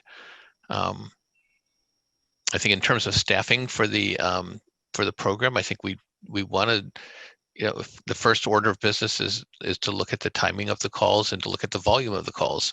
We need to really dig down into those calls that we think as many as we can to divert, and see how many of those are successfully diverted, and see how that's working out in real time. And I think, next year it will be a good year because we should be back to normal. And we hope that that will give us a realistic assessment of what the need is. Thank you. Shall I just want to clarify that I am not saying that DEI, the diversity of the economic development director, in lieu of the diversity. I strongly believe we need both. And if we don't have a diverse, an economic development director, as Kathy was mentioning, we don't need one. We need then a committee. Those towns that don't have the directors, they have an economic development committee. To just assume that the bid will do our job, no, they're doing their job, but they're not going to do the town's job of finding up the kind of opportunities we want, the kind that we're hearing about, the kind of development we want. Bid is not going to do that. They are doing an amazing job, but they're not doing our job. And the other thing is, we have amazing staff, but each one is, their plates are so full. Like Chris is doing hell of a job at zoning and planning, and Dave is doing so many things. So we do need a focused look at that. However, that should not be at the cost of, because if we had to choose, I would definitely choose a diversity officer. There's no doubt we have a need for that, but I'm saying let's look for both. The question I had was about when you mentioned allocating 30,000 of ARPA funds for the diversity position and an existing half full-time position. So what does that look like? Sure. Yeah. So we have an existing staff person who works part-time in the town manager's office and part-time in the human resources. And what the intent is with that $30,000 is to elevate that person to be a DEI coordinator role, not the director role, in addition to the director. So we would have someone who's already been on the town staff, who's been doing a lot of work in our equity, core equity team, and has been just getting rave reviews. And so we want to sort of carve that out as an opportunity for this person. Got it. Thank you. Okay. I noticed that we had one counselor who's raised her hand and not been recognized previously. Sarah? Thank you, Andy. So in thinking this out, first I want to say that I do think this was a tremendous amount of work, and so much care has obviously gone into this, and I am really impressed. So I don't want my next comments to make it seem like I'm thinking, oh, well, you just didn't do enough, because I don't think that at all. My question is sort of a practical one. In what we've heard from people who have called and written, made comments, is that, you know, there are people in our community that don't feel comfortable calling the police. And what I'm hearing, and obviously we don't know yet, but is that there could be an incredible amount of people who called just for someone who is from Cress. So I know that we have to start out somewhere, but I worry a little bit. I'm wondering, like, at what point will we start looking at how many calls are actually people who just want Cress and would rather not have the police, if there's a direct number? And if those become an overwhelming number of people, right? If someone is like, no, I need help with, I'm just going to use it, you know, I don't know. They need help with something that they do not want a police officer to respond to, but your Cress officers are already out. And that becomes something that happens all the time. I'm worried about the frustration that people will feel. And I'm just wondering how quickly the town can then start taking that information in and trying to shift things around, because I wouldn't want the opposite to happen, that people are feeling like they had the option for Cress, but they don't really. So I'm just wondering how flexible the town is going to be in looking at the information that comes in. Yeah, I don't have an answer for that. I think, you know, I think the working group has been pretty explicit that they want a separate line that somehow gets managed. I'm not sure how that would work. I know that they've had independent conversations with dispatch about different ways to approach that. Some ideas have been can we just have a cell phone that goes directly to a Cress employee? And I don't know the answer on what that means in terms of, you know, just make sure that if a call comes in, it's responded to properly, and so we aren't dropping calls when someone's in crisis. So, and that's why I said I think that we may see an uptick in calls from people who are not going to call 911. We've heard a lot of people say, I'm never going to call 911, but I might call this because I do have needs. And so we don't know that until we start to roll it out and see what it looks like. Melissa? Thank you. I'm trying to figure out how to say this fast, and I really appreciate being recognized a second time. I'm very happy to recognize the work of a current employee that's done so many wonderful things in so many ways. So pleased to see us grow our own. I've shared that with Paul individually as well. I want to make clear that I firmly believe we don't have to choose between the two positions. Pitting those two positions against each other was a mistake. It should not have been presented to us this way.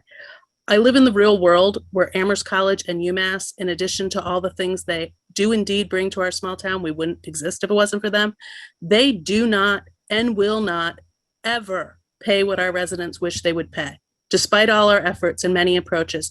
Yes, certainly sometimes we come up with a cool thing and we might very well get them to invest in a cool thing on a one-time basis, and that has happened, but we need to not depend on that. We need to figure out which thing that is, sort of like applying for a grant. And reflecting back to what everybody's been saying about how we need money to do the things we want to do, we don't bring in enough of that money with the staffing we have now. Yes, the eruptor is welcome, but it's a complete one-off. And I don't want to mess up the CREST program. I don't want to slow down this amazing program in years 2 or 3 because we say, well, you know, we haven't had that new growth coming along. We don't have the money to do the things we need to do because we've talked about repeatedly how our costs go up every year. I'm also going to say very bluntly, in a way that I'm sure is going to offend any number of people, that we have a very poor history of diversity initiatives with our hires, going back over 20 years, when we had a human rights director that was a part-time position, then we had combined human rights, human resources directors. Very little progress on many issues was made. Amazing progress has been made with a current staff member and with the core equity team. That was not made over many years of hires that were not clear on what they were supposed to be doing. Depending on our terrific chamber and bid is not a long-term reality. It's the particular team we have had in the last couple of rounds. It's not always been true of the chamber. It's not always that we haven't always had a bid. And so to say that they could just take care of it just doesn't make sense. We can do better. We cannot do better doing things the way we've always done them. Putting out our standard job description for a diversity and equity inclusion officer is not going to get us what we want. Putting out our standard job description is not going to get us the economic development director that we want. I know that we can do better at this. I know that if we send out the standard things, none of us is going to see what we want. So what I don't expect to have answered tonight, because it certainly wasn't part of the presentation, but soon, is how we're going to do a better job with that. And hearing that you're going to have slightly different people at the table maybe will help, but it won't change our track record, which is poor. So we need to do better, and we need both positions, and we can find a way to fund it. And I know Andy will love it when I say, take it out of OPEB for a couple of years. Thank you. So I'm going to recognize Mandy as the last counselor for this section of the meeting, and then I'm going to ask the co-chairs of the working group about whether they would like to convene a meeting and how they want to proceed. But Mandy. Thank you so much for recognizing me, and I'll try to be really quick. I'm just thinking about this $350,000 a year. Every year, you know, if we fund FY22, you've already stated we need about 300 to 350 to keep the same level of staffing in FY23, and then adding essentially two-person shifts a year to get up to 12 people, which would be, you know, that it looks like we're planning on finally getting to 12 people in FY25, assuming that we only add about $350,000 a year to this program. That would keep 4 people at FY23, 8 at FY24, 12 at FY25, which would be the first year that, given my previous question, that we could likely staff 24/7. If I'm doing all of my math right quickly. And I'm looking at the projected budget that you did, and you projected out FY23, 4, 5, and 6. And we're only projecting an addition of $500,000 to $670,000 a year on the town side in those 3 years. And so I'm not sure where it's coming from to also keep all the rest of the salaries up. So, you know, I think we need I'm hoping we have a better idea in another 6 months where we're going to get it the next FY23, 4, and 5, including, and this is where my request comes in, most years we have a surplus. FY20, it was $1.6 million.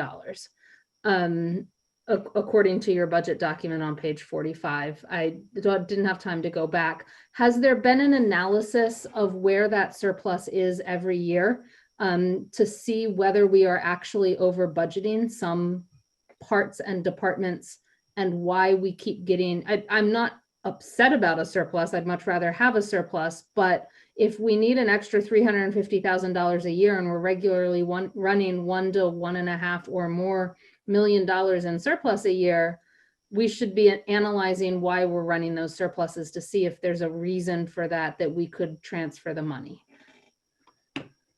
Paul, do you want me to start? Yeah, sure. So I think one piece of the budget is we're not predicting how many positions will be added in FY23.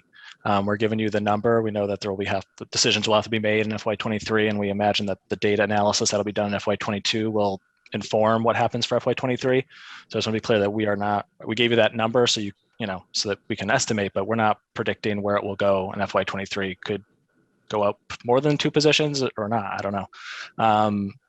And then I know the 1 to 1.5 million sounds like a lot, but when you're talking about an $80 million budget, you're talking about 2 or 3%.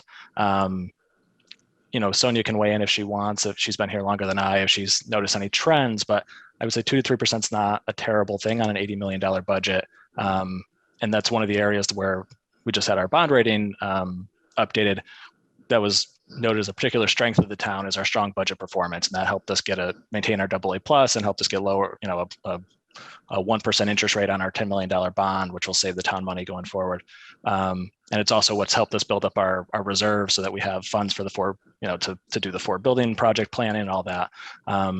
So we can look at it, but I'm just reluctant to, try to budget more aggressively. If we see any areas where we feel like we're overly conservative, we can certainly take a look at it. But I think we generally try to justify everything we budget. Sonia, do you want to weigh in at all on that? Sure. On the revenue sides, the surpluses that come from there a lot of times are, for years, we were getting about $300,000 a year for Medicare Part D, and that doesn't get budgeted, it just falls to free cash, but then we have to vote that from free cash into the OPEB fund. So that doesn't get budgeted for. And there's a lot of things like that. If we're going out for a bond, sometimes we get pretty decent bond premiums. We budget all our revenues very conservatively. For operational turnbacks, that's mainly from staff turnover. And also we have to budget for what we think the cost is going to be for that year. We might have like property and casualty insurance.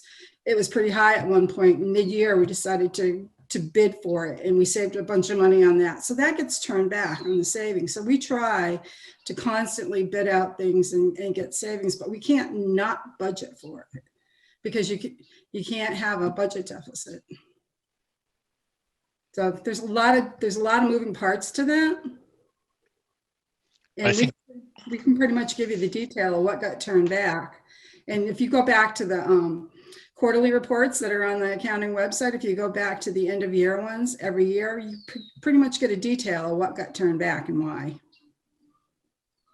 I think one of our missions, to bring this new department to the council, would be a funding plan to show how we possibly could fund it and what it would look like. Yeah, thank you. So I want to segue to Brianna and Alicia as the co-chairs of the Community Safety Working Group. And welcome you to the meeting. Do you need to call your meeting to order, or do you feel that's necessary? And as first question. Hi, Andy. Thank you for recognizing us. I am more than comfortable to call the meeting to order, if that's okay. Okay. But before I do so, I just want to mention, Paul, in your slideshow, you included CSWG reps being a part of the implementation team. So I felt a little bit offended that me and Ms. Walker as co-chairs and other CSWG members who have worked months on this project with consultants were in the audience while you all were having a conversation about CRESS and asking questions that we may have been able to answer more appropriately. So I just want to say that before we get started.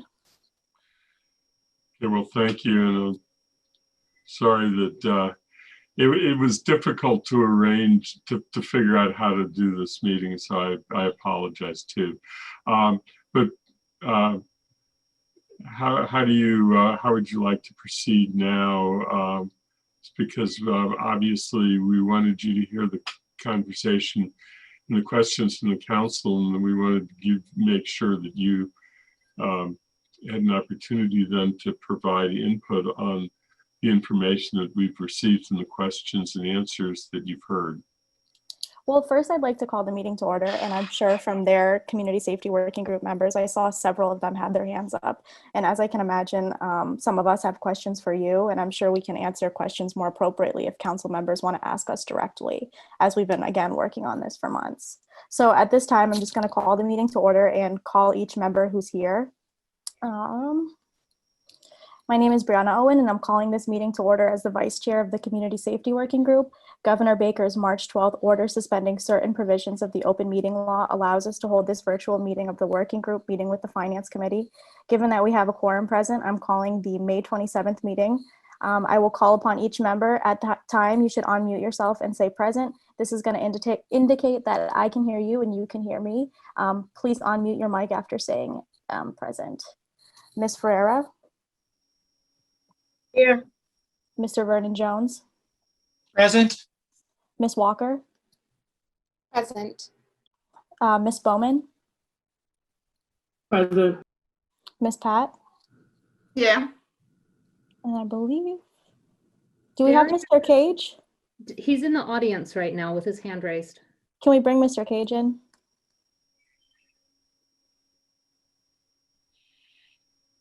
Is he listed as a different name than Darius Cage? Darius Cage?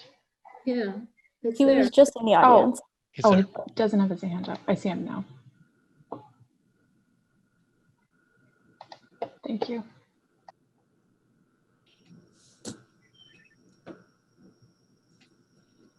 Mr. Cage, sorry for your late arrival. If you could just unmute your mic and say present so that we could get the meeting started.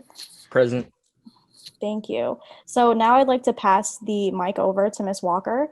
And I'm sure other community safety working group members have comments and questions about this budget. And we also prepared a presentation emphasizing why the budget we made is so vital. Thank you, Ms. Owen. So I just wanted to let you guys know that we came here today under the impression that we were going to be able to present our recommendations to the budget to the Finance Committee. I also wanted to say that to host an entire conversation surrounding our recommendations without having us be in the conversation is extremely disrespectful and silencing. We have spent months on this work and we are the experts. We cannot create something efficient for our community if we do not listen to our community members and have them at the table. This is our work and we came to present to you. And so I'm hoping that although it was not in the agenda to present, that we can screen share at this time so that we can have our voices be heard and have our recommendations be not interpreted by you all, but given to you directly from our group.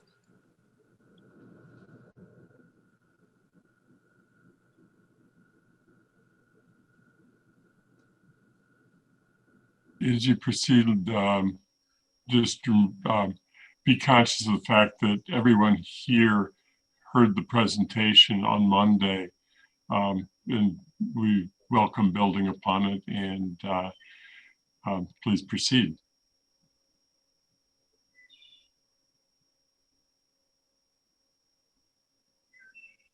Thank you, Andy. The presentation is slightly edited from Monday's presentation. We are aware that most of you have seen it before, but we want to, there's some information that will be repetitive, and this is for emphasis because there is clearly still a large lack of understanding. So we're going to start again from the beginning, and I will pass it back over to Brianna. So at this time, I don't want to reintroduce the entire community safety working group, but I want to read their names so that you all have an idea of who is on our group and can put a face to the name. So we are the community safety working group, Tashina Bowman, Darius Cage, Deborah Ferreira, Pat Oniwabaku, Brianna Owen, myself, Russ Vernon Jones, Alicia Walker, and Paul Wiley, who resigned. I want to emphasize our charge because it seems like it's being lost in the conversations that were had before we were put onto the meeting. So the Community Safety Working Group was assigned the following purpose: to A, make recommendations on alternative ways of providing safety services to the community, and B, to make recommendations on reforms to the current organizational and oversight structures of the Amherst Police Department. We were specifically charged with studying complex issues of delivering community safety services to ensure racial equity, collecting data from people's experiences in Amherst, engaging the community most impacted by policing to develop alternatives and identify solutions to diagnose problems, investigating existing alternative models and programs for providing community safety services, examining existing town funding priorities regarding safety services, exploring models of resident oversight departments, and recommending reforms to the current organizational and oversight structures of the current Amherst Police Department. Again, I want to bring up the intention of our recommendations because I've heard a lot about the economic position being talked about in this meeting, and I just want to emphasize how important equity in the town is and how invaluable an equitable town is. So we want to point out that the Community Safety Working Group was intentional about the recommendations we made. The recommendations have two goals: to ensure that any public safety response is anti-racist, equitable, just, and fair, and that we offer preventative services that get at the root of assisting our residents to avoid necessitating public safety involvement in the first place.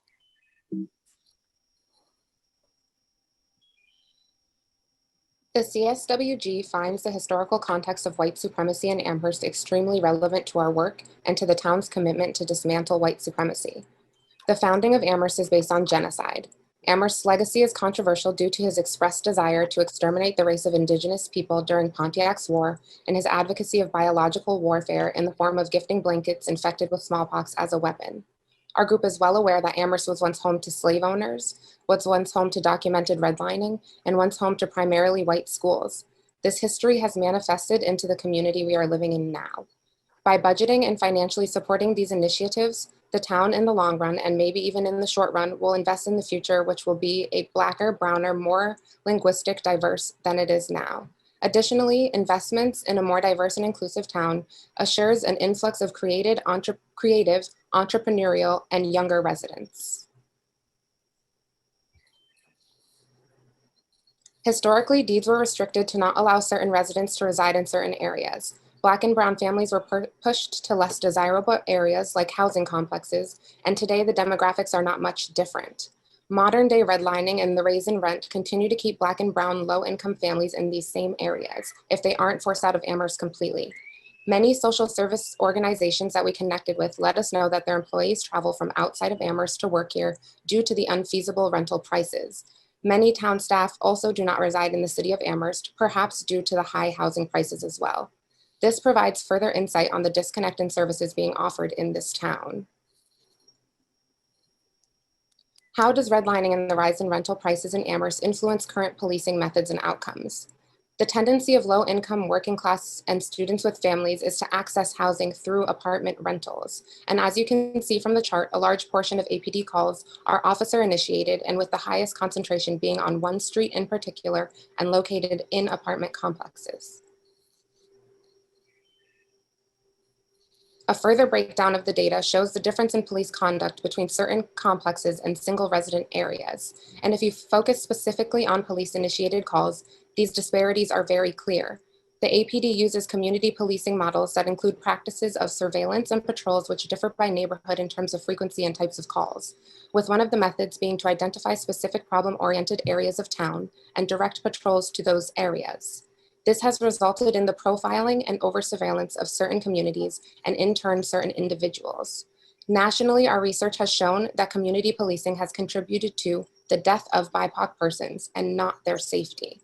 And if you focus specifically on police-initiated calls, these disparities are very clear. The APD, oh, I apologize. That was a repetition. Brianna, can you go to the next slide, please? On May 25th, 2020, George Floyd, a 46-year-old Black man, was murdered at the hands of the Minneapolis police.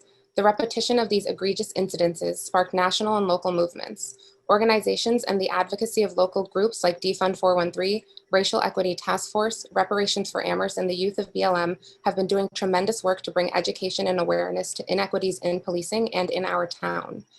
As a response to the national and local uprising on June 1st, 2020, the Town Council adopted a resolution affirming the Town of Amherst's commitment to end structural racism and achieve racial equity for Black residents. And in order to commit to the affirmation, the town manager was assigned a goal that would help to specify what steps could be taken to help position Amherst in the direction of change. These are the goals that were set for the town manager.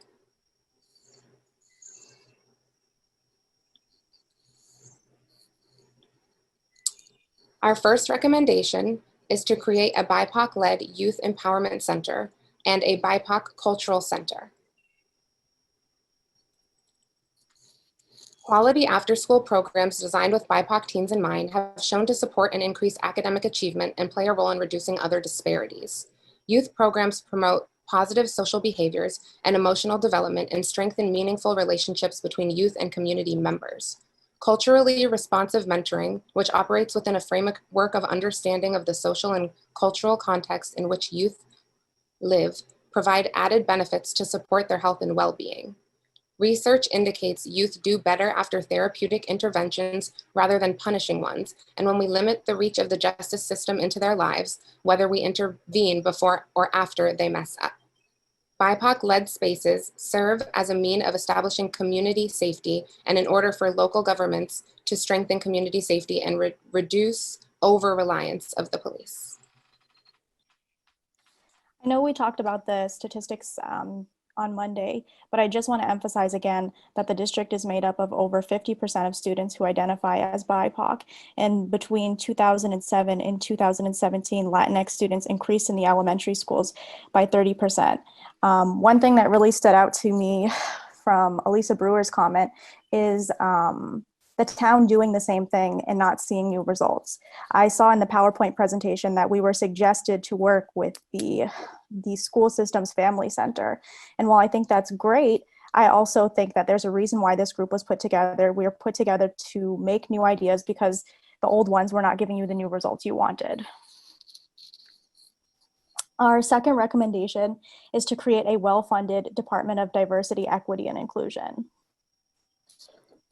A department of diversity, equity, and inclusion elevates the role of DEI into the hierarchy of town administration. It prioritizes consideration of inclusion and equity throughout hiring, training, housing, policies, planning, leadership, the environment, and the economy. It improves decision-making that better represents all communities and is less likely to suffer from unintentional blind spots and biases. It assures a more equitable allocation of public resources to all communities, not just a few, reduces staff turnover and increases employee engagement and awareness, and it builds community trust in town and offers more options for BIPOC and AAPI community members to be seen as well as heard. Our next recommendation is to create an Amherst Oversight Board. And I know there's been a lot of kickback as to why we are requesting $10,000 for each member to receive as a stipend. And I just want to communicate with you all that not all people in Amherst are able to serve on town boards and do this work without some form of financial compensation for the shifts that they're missing at work, the cost of childcare, and other related expenses. By compensating people appropriately, it will allow for diversity to be on this board, including racial, ethnic, gender, class diversity, thereby allowing those who are often marginalized and impacted most by policing to sit on this board. And this will play a crucial role in overseeing and monitoring both the Amherst Police Department and the CREST program. We need to ensure that it is a critical task that isn't left to the hands of a majority white board. We need to be conscious of the barriers that have stopped members from diverse groups from being able to be on the town council, the school committee, and other committees, which most often correlates to money and time.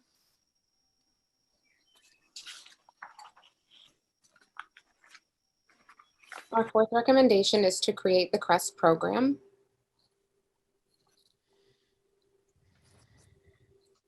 A lot went into the development of creating CREST. So as you know, that we did take into consideration all of the community feedback, but we also did a lot of research. And so the research that we started with was investigating other models that existed in other towns. We did look at Eugene, or the Cahoots Crisis Assistance Helping Out on the Streets program. We looked at Albuquerque Community Safety Alternative and the Denver Star Support Team Assisted Response. In terms of getting us into the direction of assessing what needs could work specifically for Amherst. And then just in regards to a comment that was made by another council member, we did also look at Ithaca, New York, and what they are doing there in our research.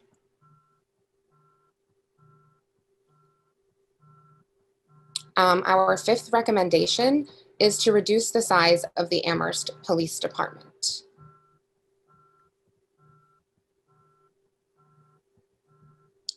CRESS is an alternative safety service to the Amherst Police Department. And so I just really want to emphasize this because I hear this getting lost a lot in the conversation. Our specific task was to come up with an alternative so that the people who the police do not work for have someone to call. This is not a mental health service, although it will be addressing some mental health needs that are currently being addressed by the police department. This is not a social service, although they will be providing social service-like things to the community. The CREST program, once fully funded, resourced, and staffed, will lessen the need for the Amherst Police Department. With the shifting of nonviolent calls to the CREST program, the Amherst Police Department officers will no longer need to operate at full capacity. The funding of CREST will reduce the APD and lessen profiling of BIPOC and AAPI residents and persons visiting Amherst. And we added this slide because we wanted to clarify information around the reduction of APD officers. We're not asking for an immediate cut in officers this year. We're asking that positions stay as they are so we can develop CREST, which is leaving the APD at 44 officers with 1 officer who is in the process of retirement until the CREST program is fully funded, resourced, and staffed. The CREST program, once up and funded, will take an estimated 20 to 30% of calls from the APD. And the APD will not need overtime in absence of those positions being frozen because CREST will be responding to these calls. Our 6th recommendation is to continue the ongoing work of the Community Safety Working Group. It is obviously crucial that the CSWG continues for a number of reasons. I would say one of the biggest ones, just after attending this meeting, is so we can continue to connect with the community and create new ways to get new results. What has been done hasn't been working. These are new ways that will get new results. And we also need to stay together to be a part of the details and planning as the CREST program and other recommendations come into fruition.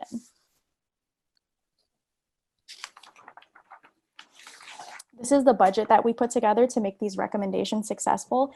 We have used a number of metrics such as the non-union Town of Amherst salary scale, and also using Indeed as a way to look at the salary ranges for what we're asking from CREST responders in various positions. So this is our budget for the CREST program, and I know you guys all had this in your packet, so I won't leave it on screen for too long.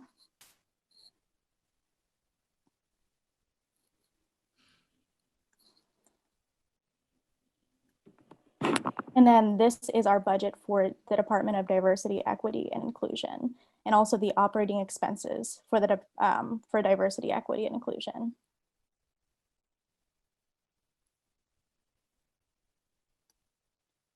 And we are also able to compare the budget that we're asking to similar town departments because there's been this huge discussion over where the money is coming from and whether we're asking for too much money. So I just wanted to put the side-by-side comparison so you can keep that in mind while trying to understand where our budget was put together. So as you can see, it's the Amherst Police Department budget and then the CREST responder budget, the communication center staff, and then the CREST dispatch personnel, and so on and so forth. I'll leave this on screen for a little while. I know I sent it all to you all beforehand as well.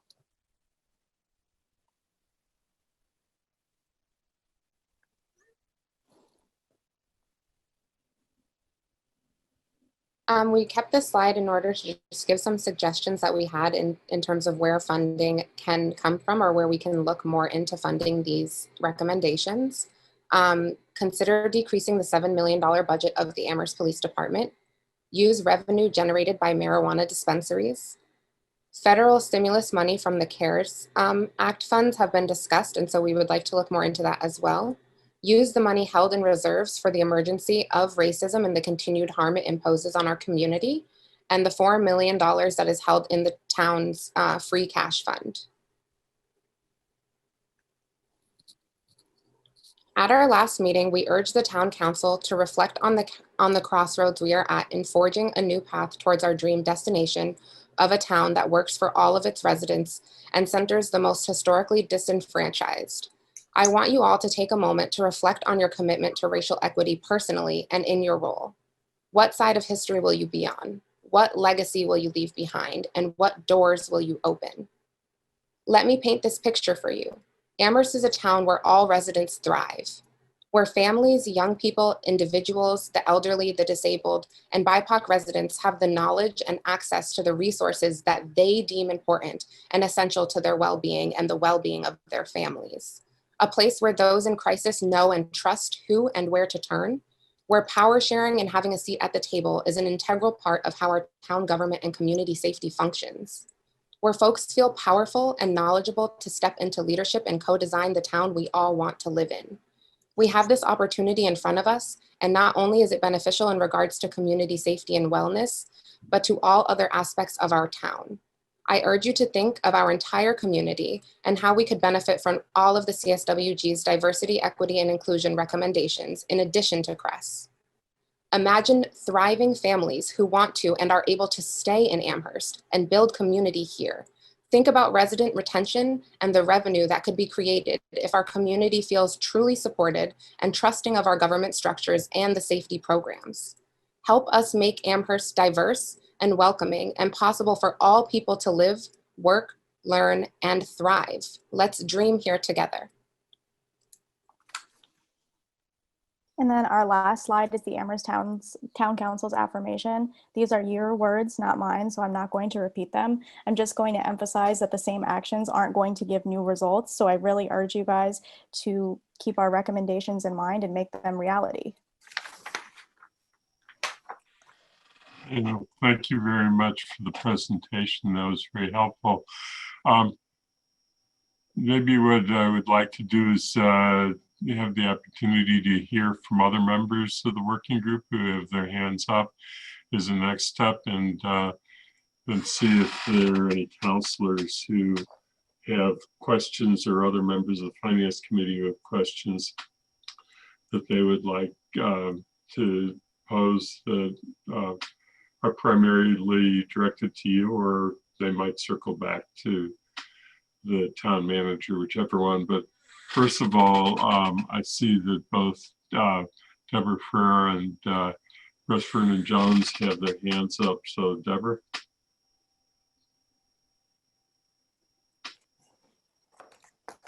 Please unmute. Yeah. Thank you all for having us today. I want to point out that obviously I was glad to hear that Mr. Bockelman was able to move a little bit further. And I was happy to hear that a lot of the town councilors kind of expressed a lot of support for our recommendations. And like I said, and that Paul was able to increase it. But like Brianna and Alicia said, though, I did feel it was strange, though, that we weren't in the room, though, for the conversation. Because again, we are the ones with the information. So that felt strange. But I wanted to kind of point that out, that obviously, you know, I was glad to hear that. However, we're here, though, still, as Brianna and Alicia stated, to make our full recommendations. So for me, I mean, I have so many things kind of flowing in my head, right? Because obviously I wasn't able to ask any questions. So you're gonna have to bear with me because I have quite a few things to kind of talk about. One, again, is from what we heard on Monday, which is, you know, I don't know how to impress upon you all, right? That this is critical. right? That you have members in the town of Amherst that do not feel safe. And most of these members are marginalized members, are BIPOC members. You need to make sure that they feel valued, that they feel respected, and they feel included. So remember on Monday, I told you all, right, that whenever my 17-year-old, before he leaves the house, I am afraid for him. I am afraid for him. I have to basically remind him every time, be careful, drive carefully. I don't know if white parents in this town have to go through that process every single time. Not because, I'm sure you have to go through that process because, hey, you know, things in that, but not that a policeman is going to stop and possibly hurt him. So I'm a member of this community, and this is how I feel. And we have countless other members of this community that feel the same way. So let's start from that basis, right?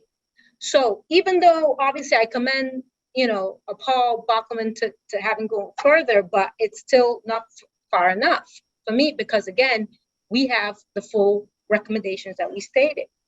So for instance, my questions, and I'll start with Crest, right, is around, you know, you talked about calls directly to Crest. That's pivotal. There needs to be an opportunity for people to contact Crest directly once this program starts, right? Because people do not trust contacting the police directly. So there has to be a separate ability for them to do that. So that was kind of like generalized, no specificity shown in terms of how to do that. So that needs to happen. And with that, there needs to be education money, it needs to be marketing money, it needs to be that sort of thing. So people know that that number even exists. Because the population don't feel comfortable contacting the police when they're going through different things. So that has to be a part that we need to focus on. Again, yeah, stress that. I saw it in the presentation. But yeah, CSWG needs to be involved in the conversations with the creation of this program. No ifs, ands, or buts about it. Because we've seen throughout this process that you need our voice. Our voice is always out. Our voice is not included. And if our voice is not included, then these issues are not going to be brought to the table. So yes, we need to be at the table and we need to be part of the creation and the conversations. Period. The other thing is that the program needs to be 24/7 when it first starts out. So I don't know how the 5 people are going to be able to do that. 16 hours, they're only going to be 16 hours during the day. So what happens to the rest of the time?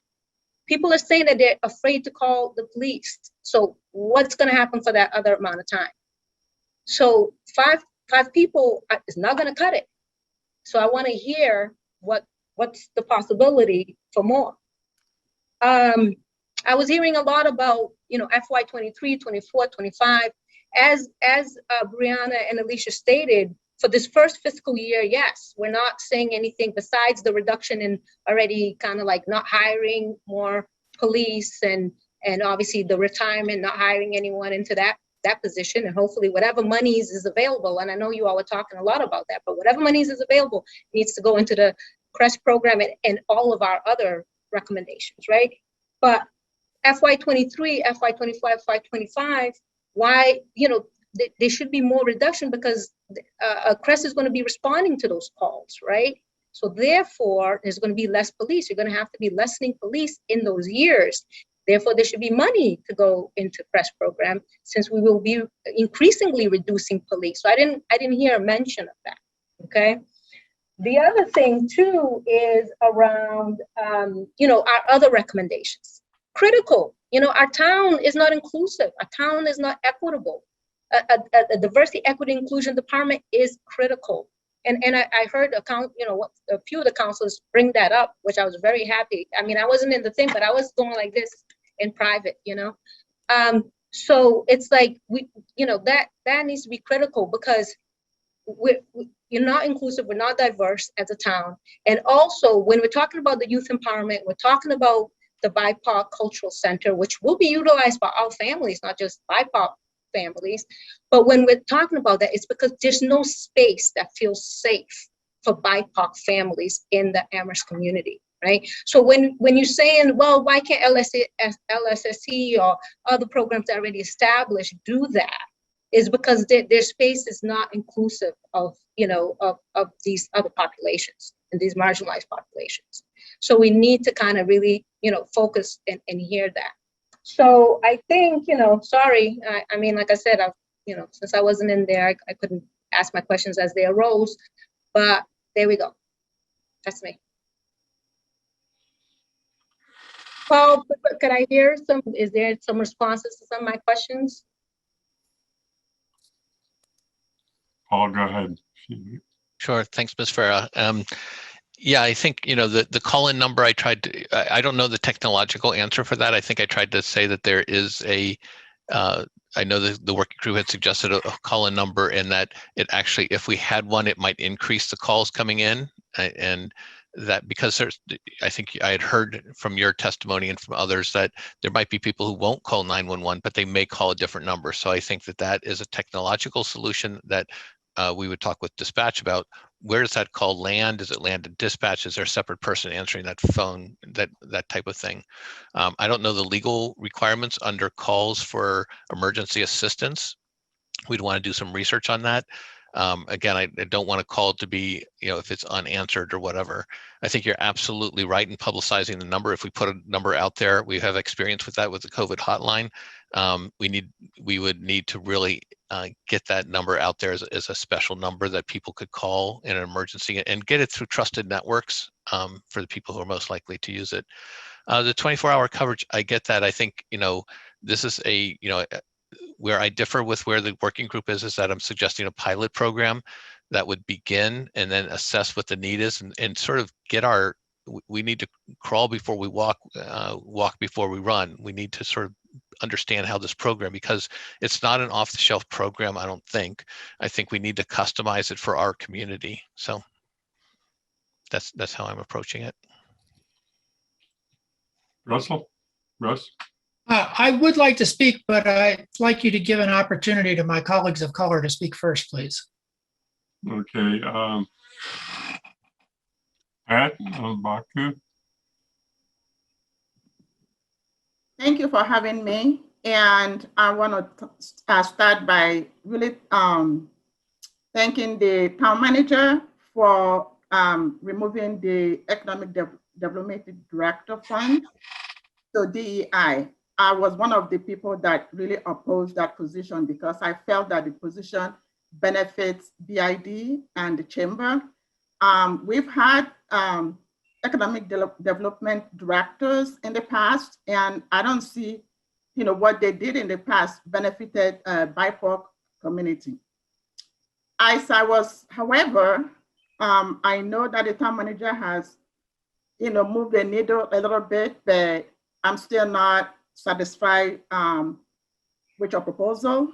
Pilot program will set CREST program for a failure, period. And I hear what the management team have done. I appreciate your time, but there are some of us in CSWG group who have experience in program development.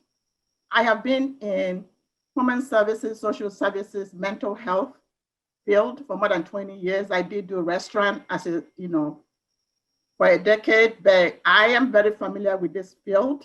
For me to sit through tonight, acting like it would take 11 months to develop CREST program is just ridiculous. CREST program is not a mental health treatment program. We're not saying that we're going to be treating people that have behavioral health. There would be resources that we can refer people to. And then to spend a whole 11 months, it just doesn't make sense to me. What I observed, what I heard is make excuses. BIPOC people don't, they're not our priority. Well, we hear what you're saying, but we will do it later. It takes time. We want to make it work. We need to collect data. we need to do this, excuse upon excuse upon excuse. I felt very disrespected that we spent so many months putting this together, and then, you know, the town manager, when you gather your management team, you weren't even including us anymore.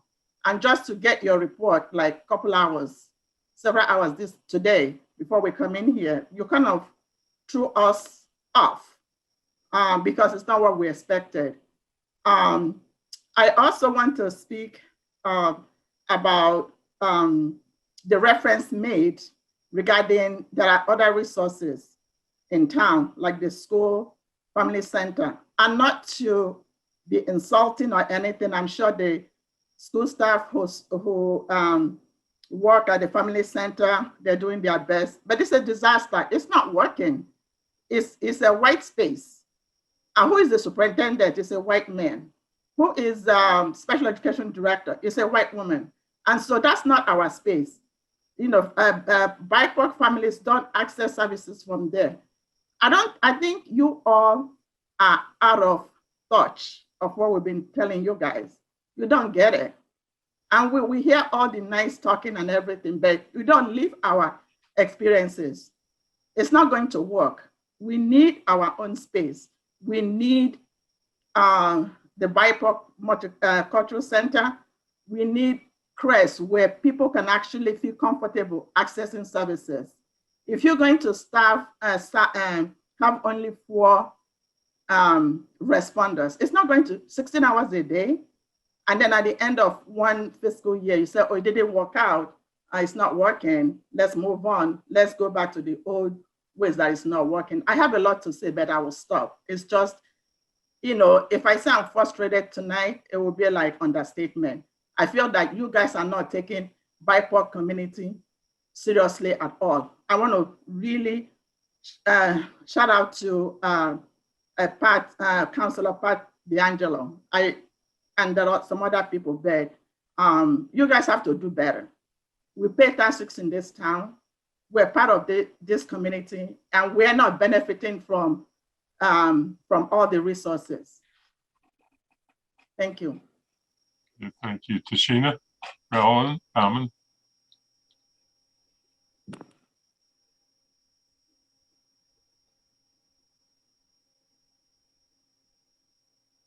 Please unmute if. Okay, sorry, my unmute button wasn't working.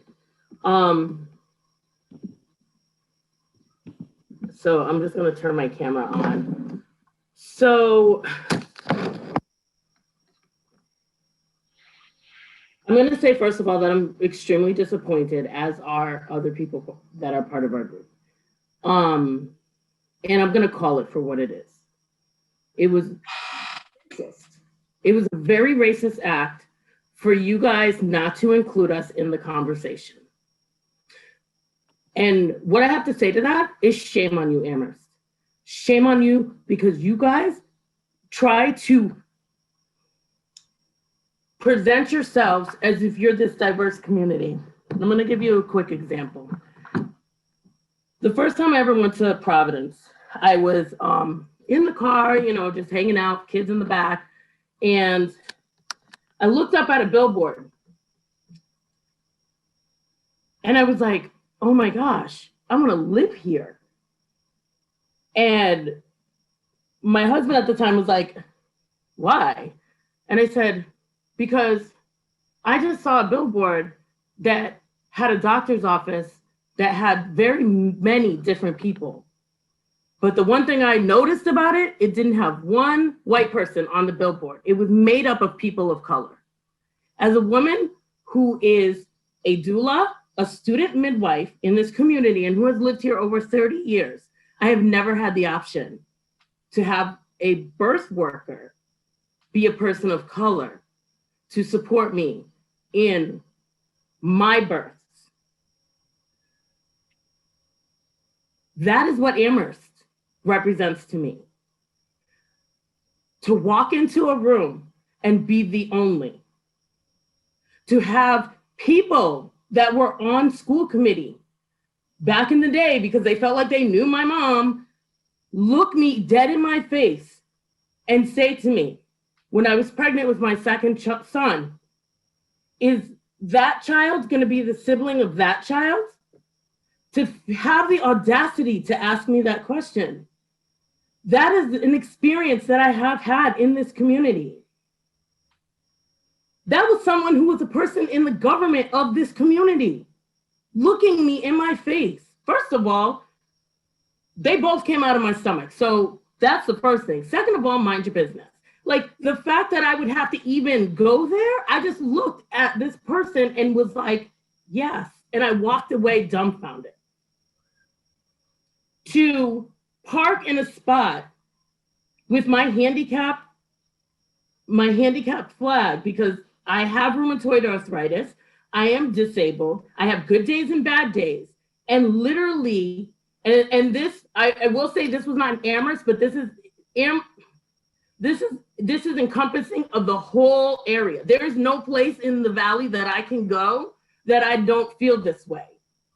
And so I literally got harassed to tears by someone because they didn't believe that I was disabled. To tears. But here's the kicker. The person who was with me, who I thought had my back, literally made the situation about her. And she is a white woman. And these are the things that we deal with in this community every day. I've lived here 30 years. I've gotten followed in CVS. I don't have a criminal record. There's no reason for somebody to follow me in CVS, but they do. I remember my friends bragging about how they could go into CVS and nobody would follow them, but they would bring a Black person in with them because they knew they would follow the Black person around and not them. These are things that happen in this community.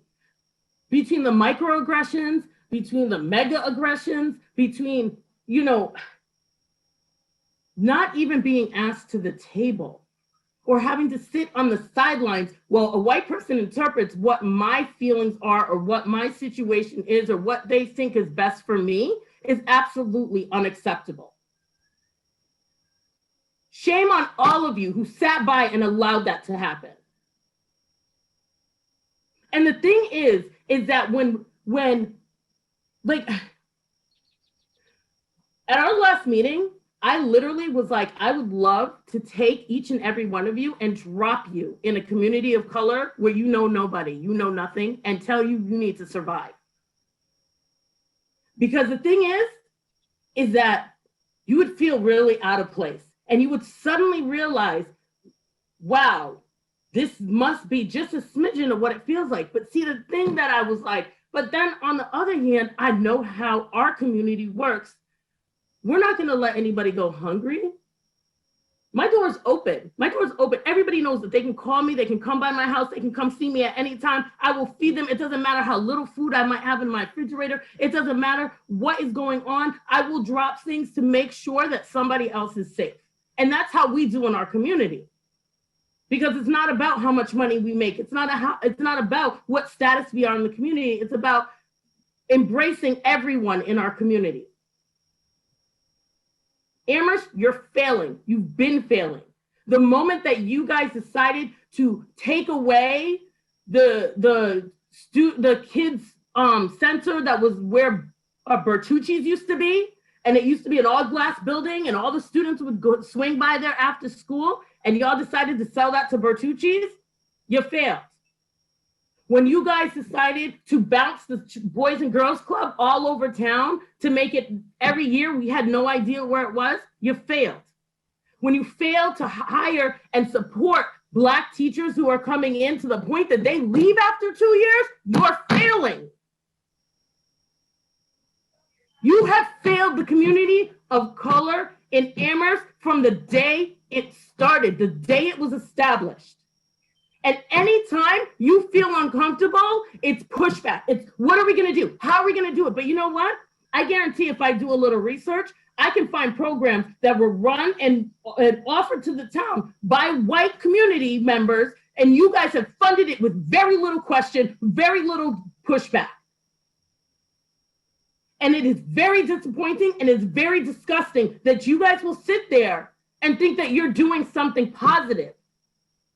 But at the same time, find funds for this, that, and the other white spaces. And I know that makes some of you uncomfortable. White spaces. What do you mean white spaces? I mean, I can't go into a store and guarantee that I'm going to see a Black owner. And when they are here, they're here for such a short little period of time.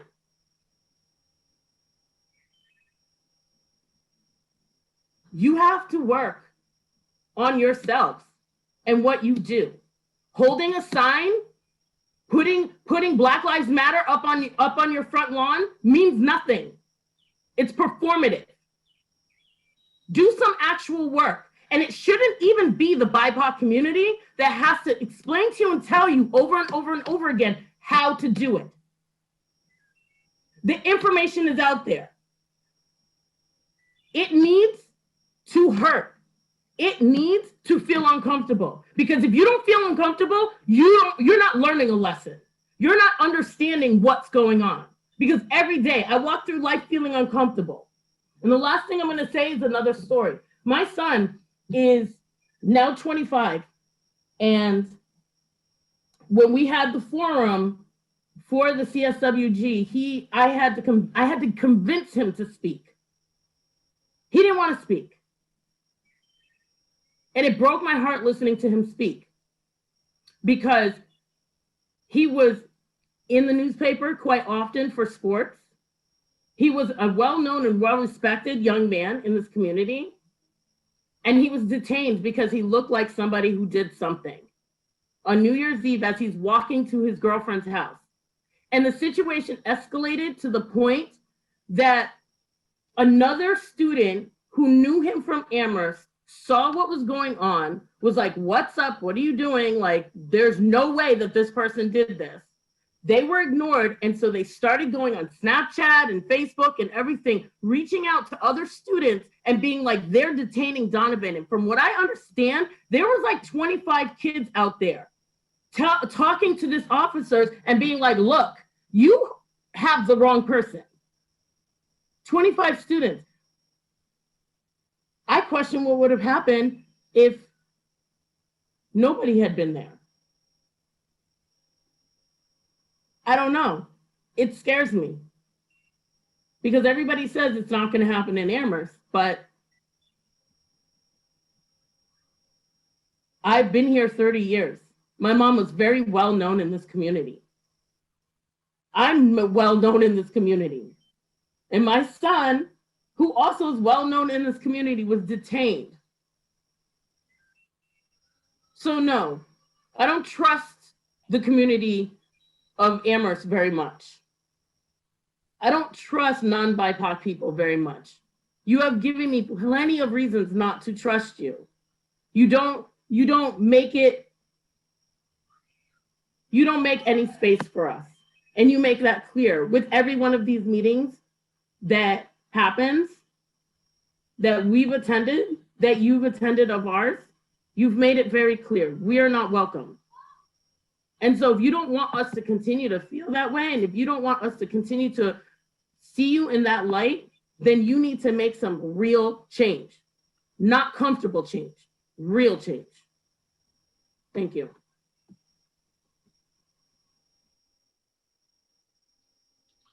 Thank you, Brianna. Did you have more? Russ, my comments were just to the slideshow. I did get a chance to look at it on my lunch break. Did you want to comment first?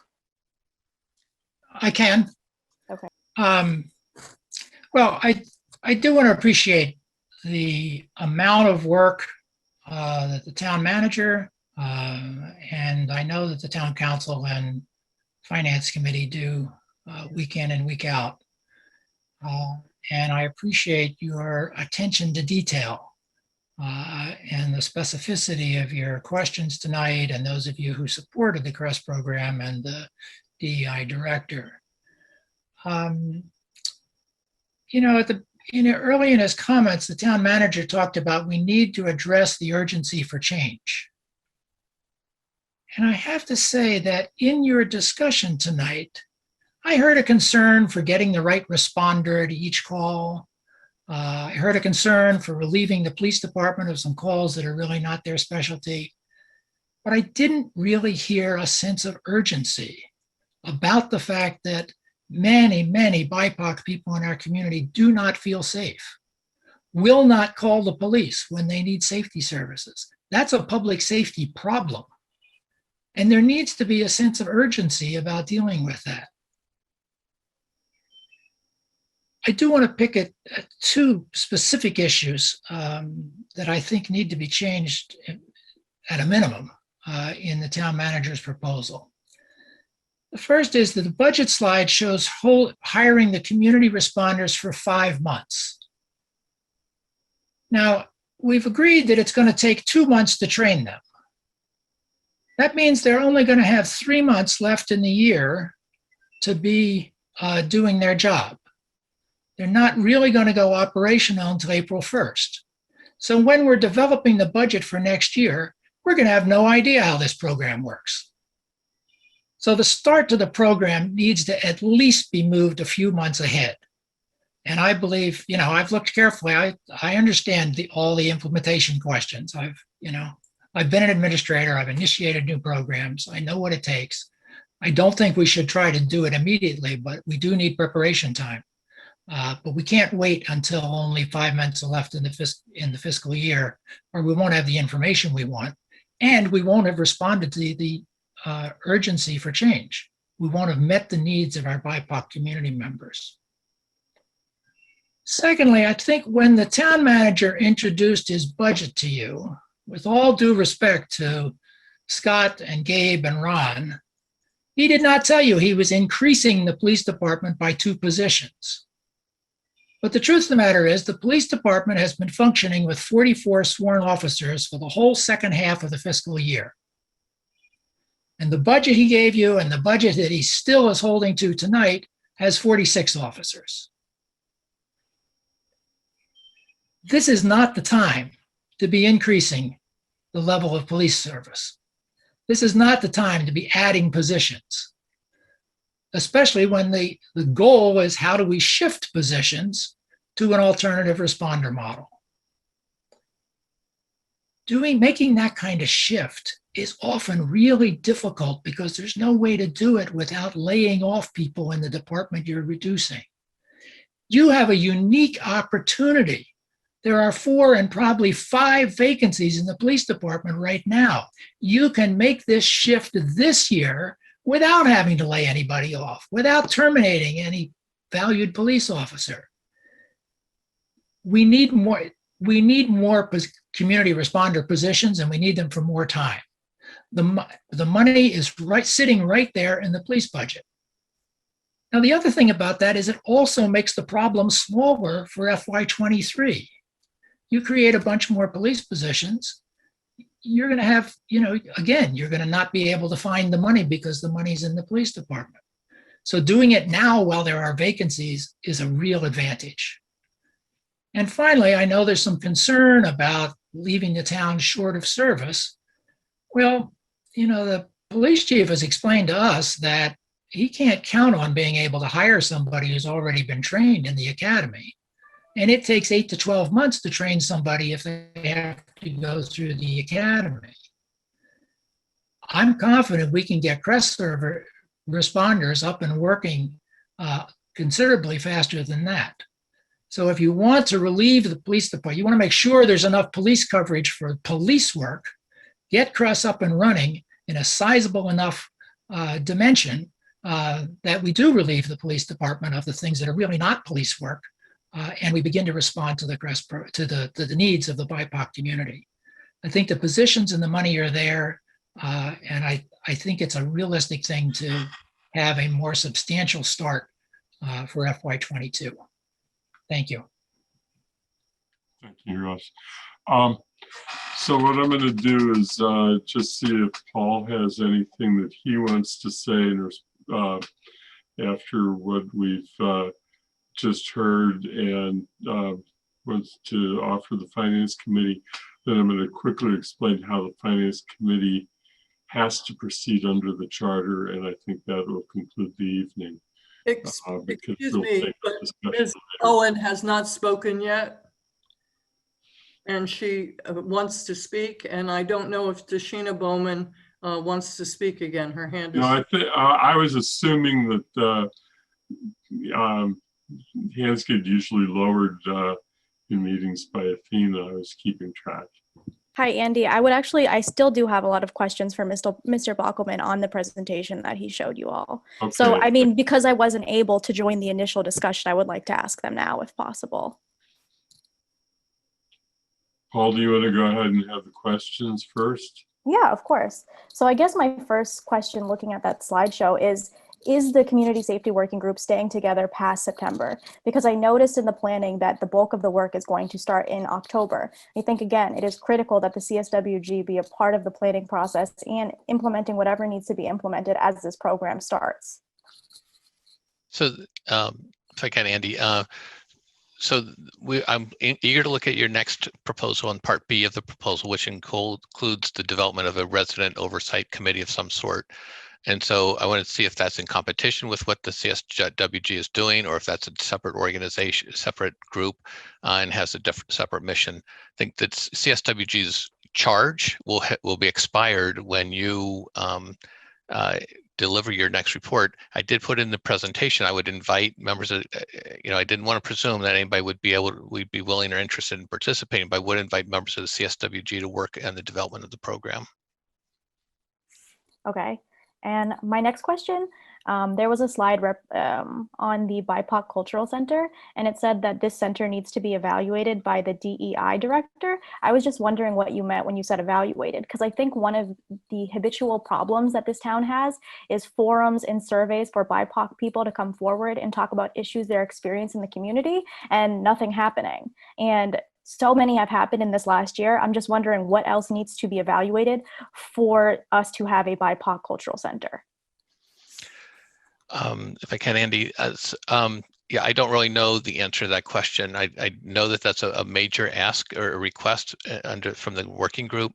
I am not prepared to sort of evaluate that and figure out how to fund something like that. You put together a budget on what it would take to operate it. So I just felt like it needed more time, and there was just no time during this budget making process to address that. Okay, I would have felt just a little bit more comfortable if it said that rather than being evaluated by the DEI director. I understand that, yeah. And then I'm wondering about the Harvard School program that you talked about. I'm wondering why we're not utilizing the Cahoots consulting that's available. You've referenced it in our charge, and they're a program that's been around for over 30 years now, and they've learned a lot, and they provide consulting for different towns. So I'm wondering why we're sort of a case trial for the Kennedy School, but we're not reaching out to Cahoots. So and that would certainly be an option, but the Cahoots is a different model. It's the model that isn't being recommended by the working group. The working group is looking at an employee-based model. Cahoots is a contract model. And so I think if we wanted to move in the contract realm instead of hiring employees, but we want to contract with a social service agency like Whitebird, then it would make sense for us to consult with Cahoots. Okay. And then my last question was, what markers are you going to use, if you've developed them yet, to assess the effectiveness of CRESS? I'm really worried that because you're not fully funding it, it's not going to be as effective as the group is anticipating. No, it's a great point, because I don't think CRESS can be evaluated totally in year one. It's just, I think Russ and you, several members, have said it's not going to be enough time to really even get the word out that you can call independent number. I don't know what the markers would be. I think that's something that people would have to look into. I think it's important to create a baseline data, which has already sort of been done on a certain level, but also so we can. I don't know what the markers are. How do we measure whether people feel safe in their community? It might be, how many calls were actually handled. It might be a call-based assessment. So I don't have an opinion on that. And I think I would leave it to the group to try and develop that. Okay. And I would just ask going forward that when these implementation meetings are happening with the chief of police and other members of safety services that exist in Amherst, that CSWG members be present, because we have been studying this and we should be part of the conversation. Yes, I think in my proposal, I was going to invite members from the CSWG to be at the table for these discussions. Thank you. Andy, I'm wondering if we would be able to bring Dr. Shabazz into the Zoom. Actually, thank Oh. you for mentioning that, because I had She realized has that been, one of the agenda well, she was the, requires, she was the lead, she represents the consultant group that we worked with who helped us create the budget. That's why I bring that up. yeah. I wanted to actually say that we actually have public comment on the agenda, and it's required as a part of all regular meetings of the council and committees. So I did want to, so anybody who is in the audience who would like to speak, Dr. Shabazz has her hand up already, and I will call on her first, as you suggested, but other people. And I want to, because it is getting late now, we need to move this along. Please raise your hand so I have an idea of the number of people. And I ask you to limit your time. Athena will run the clock, though, for Dr. Shabazz, because she was one of the consultants. I'm not going to do the same thing. And I think that for other people, I'm going to have to ask that we limit it to 2 minutes, but I'm not limiting Dr. Shabazz. So please bring her in the room first. Hello, you all can hear me? Yeah, hi. Okay. I can hear you. Yes, so thank you, Andy, and thank you, Town Manager, for reconsidering the budget. It still needs work, as the CSWG have, of course, outlined. I'd like to speak to two things because I think that the CSWG has done an excellent job of engaging with you in terms of a real critique of what has been presented tonight. First is to speak to the DEI director position and implementation of the CREST program redesigned by the town manager as LEAP. First off, the research that the CSWG is pulling from, and that some of the research, of course, we did extensive research, but and the 7gen MC group, we looked at the 2020 Center for American Progress report. Hopefully you all have looked at that. It's the Community Responder Model report, subtitled How Cities Can Send the Right Responder to Every 911 Call. They look at LEAP, and they look at the CAHOOTS program. I would really recommend that this finance committee and the town council and the town manager look at that report for some comparative issues and points that could be helpful as you, again, assess whether LEAP is the appropriate program for Amherst, or is it CAHOOTS, or is it a customized type of program that it sounds like that's where your heart is, looking at something more customized. But so I just recommend that. Also, I'm going to agree with Lissa Brewer and Pat DeAngelis here about the issues regarding the DEI director position. It is an absolutely vital part of the CSWG recommendation and is desperately needed for this community. It is not an abstract, good feeling type of position. It is a position that needs to be funded by a professional DEI director, someone who is trained and has a background in education to fill that position right away, to be able to plan, assess, and implement goals outlined not only by the town manager, but the work of the CSWG. It's really disrespectful to just say we're going to elevate a position whereby someone is a clerk, or a position that is in the town hall already. This needs to be a newly created position. There are towns in the state of Massachusetts that are around our size that have dedicated DEI directors, and it deserves to have someone with a master's at the very least, or a doctorate to provide these needed skills and knowledges and step into this position. And that a DEI director is someone that attends on all levels of community development, including the economy. So diverse people bring in these types of necessary skills. And what happens here is that racially, and I'm saying here in Amherst, racially, linguistically, and ethnically diverse persons arrive here for a short time, often for educational advancement, but choose not to stay because of the discomfort and sometimes hostile economic, cultural, and social climate. That is a fact. I just had a conversation with someone that graduated from UMass recently, and they are already looking to leave. To this end, I noticed the description of equity and diversity on the town website as of this week has expanded in the last week into 2 paragraphs.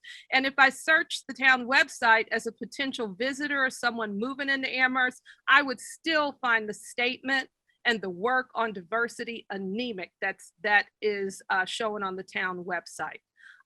It's assumed that a diversity, equity, inclusion director would not attend to or consider economic investment and innovation. This is untrue. This short-sightedness is a continual problem on the part of the town and the town council. Having all kinds of people will help us make better decisions. More diverse employers can bring people from all over the world to work and build in Amherst. When people move here, they must find an environment that not only welcomes everyone, but educated and skilled people need to feel that they are empowered in the places where they pay taxes and invest. A role of chief diversity inclusion officer or director would advise the town on issues, to provide resources for the school department, business, staff programs, activities to promote inclusive excellence and welcoming environments for all. They would have a lead role in facilitating the development of strategies, people, a plan, policies and guidelines that advance understanding of diversity inclusion across hiring, business development, the workforce, the community in total.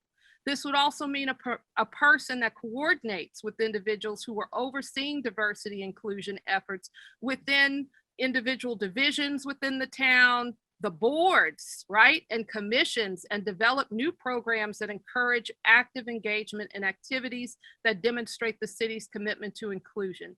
This is not a part-time position and should not be given short shrift.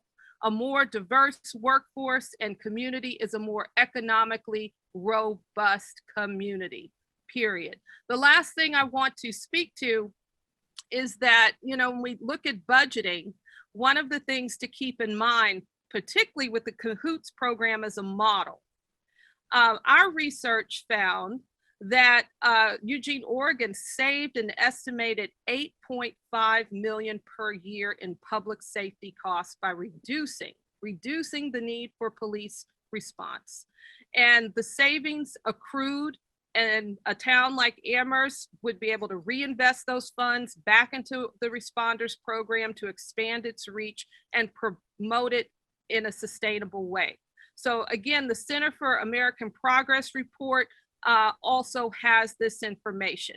Lastly, Amherst is going to need to tailor the program that the town manager, the CSWG, has created, and it points to fit like for a local context, and it must effectively meet the needs of the residents. We've said that. But what that means is that the town should meaningfully involve the community. That's the CSWG. Other oversight groups, as far as a review group, etc., fine, but the CSWG needs to remain to engage residents in every step of the process, as we will be back to square one, where the people and the groups who are disenfranchised will most likely have to come into contact with police, or in this case, community responders that do not necessarily fit what the CSWG had in mind. Okay, so the CSWG will be your best representatives of the larger community, especially regarding BIPOC members, and should be maintained as a part of the process and an ongoing part of the town government to elicit feedback, if you want to think of it as that way. Who are our people that can provide this liaison relationship with the community and with the program? Okay, so I think we have to remember who are the stakeholders. The CSWG has brought the information of folks most vulnerable and who would most benefit. And why on earth would you exclude them from shaping this process unless you want to repeat the same mistakes? That's it. Thank you so much. Thank you. Thank you, Dr. Shabazz. Paul, I will leave it to you to raise your hand at any point or to signal to me, because I'm looking right now at the attendee list, and I said that we need to do public comment, accept public Walker has comment. had her hand up for quite a while. Please limit to 2 minutes for public comment. Ms. I'm not sure if you heard her comment, but Ms. Walker has had her hand up for quite a while. So I just want to acknowledge that her hand has been raised. And I also have my hand up. Yeah,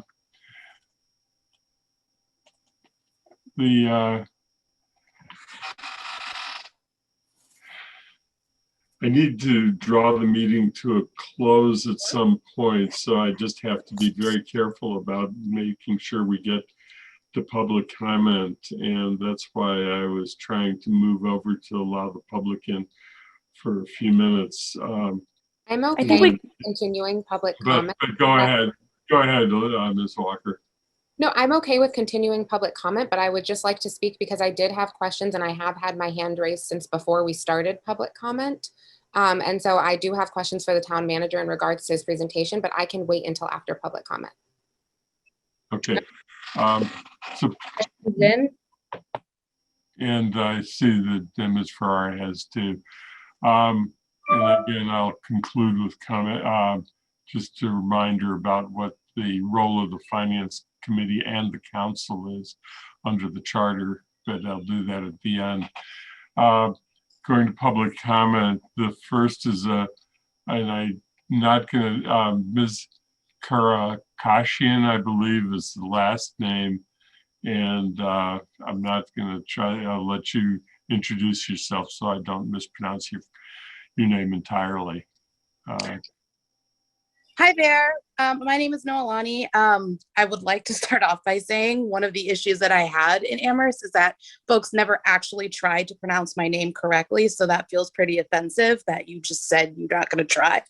I would also like to point out that as an outside member, I don't live in Amherst anymore. So I want to make that very clear. I just sat waiting to speak for 2.5 hours because this matters to me as a person who doesn't live there anymore. I feel like what was made very clear by, I believe y'all are the council now, is that y'all are not invested in actually making change in Amherst because y'all didn't invite the people who proposed the budget, who built the programs, who are making these recommendations to speak, to present what they have been working on for months. And that's incredibly disrespectful, and Tashina named it, and racist. So I feel like what y'all are showing is that you're not actually committed to making any change. And if that is not the case, if you are actually interested in creating a community where your BIPOC members feel safe, then the first thing you need to do is invite them to invite them to sit at the table. And it is wildly inappropriate that watching this meeting, I don't see any diversity. Like the first step should have been inviting people of color to join the council, period. Because y'all are speaking on stuff that you don't live, that you don't know, and then are interpreting it for outsiders, for members of the community, for people who are like listening to this in a way that is made very clear by this group that is inaccurate. You're like inaccurately reciting the work that they have done and not including them to clarify and answer questions and even like ask questions about the information that you're interpreting. And I'm really disappointed to have sat here and like realize that nothing has changed since I left, since I moved away. And so I would really like y'all to sit with that. And I expect y'all to just do better, because if that's what you want, then you actually need to take the strides forward. And I don't know if the time is up, but the last thing I want to say that I've felt very hurt by is that y'all are talking about having a budget to increase the police when that is literally the exact opposite. Like, I expect to see that decrease when this group is providing alternatives to the police. The expectation is that the problems that they can't solve, which they should be trained on irregardless, they should be able to step into a situation and say, this is out of our realm, let's hand it off to the appropriate person, which it sounds like they're not. Those positions need to be decreased so the money is going to the appropriate places. And yeah, that's all I have to say. I commend all of you on this committee for putting this together and being patient while you're being wildly disrespected. Like, kudos to y'all, like kudos. And I want to make it very clear that I don't even live in Massachusetts anymore. And I found it important to hop on this call to defend folks who aren't being defended by the people who are claiming they support BIPOC folks in this community. Thank you. And I was very interested in your comment, and appreciated your comment at the beginning, because I don't know if it's more disrespectful to attempt a name and get it wrong, or to not attempt the name at all. And so thank you for that comment. Somebody who is signed in as Canopy Equity, please state your name, where you live, because I don't know what that is, but I see your hand up. Hi, my name is Amara Donovan, and I grew up in Amherst for 28 years, and also attended the University of Massachusetts Amherst with a dual degree in sociology and public health with a focus on racial equity. And I now work in anti-racism and racial justice, both in a community engagement nonprofit and in anti-racism consulting. And I urge the Town Council and Finance Committee to adopt all of the recommendations formed by the CSWG after countless hours of community engagement, synthesis, and meaningful discussion about our community. The CREST program is a huge and impactful part of this that will revolutionize the experiences of BIPOC and other historically marginalized groups in our community. The foundation of a thriving community is trust and safety. The CREST program provides a foundation for that and begins the work of restoration with a community that has experienced immense harm at the hands of policing in Amherst specifically. I was incredibly distraught to see the clear lack of respect and investment in the CSWG made clear throughout their entire work, from being publicly chastised by a town council member, lied to about funding, asked not to attend essential meetings such as the safety portion of the budget meeting, barred from presenting the information they deem important as BIPOC community members themselves, and now being met with barriers to making the fruits of their labor come to fruition. This is racism. If Amherst truly wants to be a diverse and inclusive community rooted in equity and anti-racism, this must be reflected in the dollars we choose to invest and the holistic view of programs, services, and resources we invest in. Anti-racism cannot be an add-on. It must be integrated throughout the town, safety services, mental health services, and governance across the board. This is a start, but this is not enough. I urge you to defund the police and invest in the BIPOC community immediately and with urgency.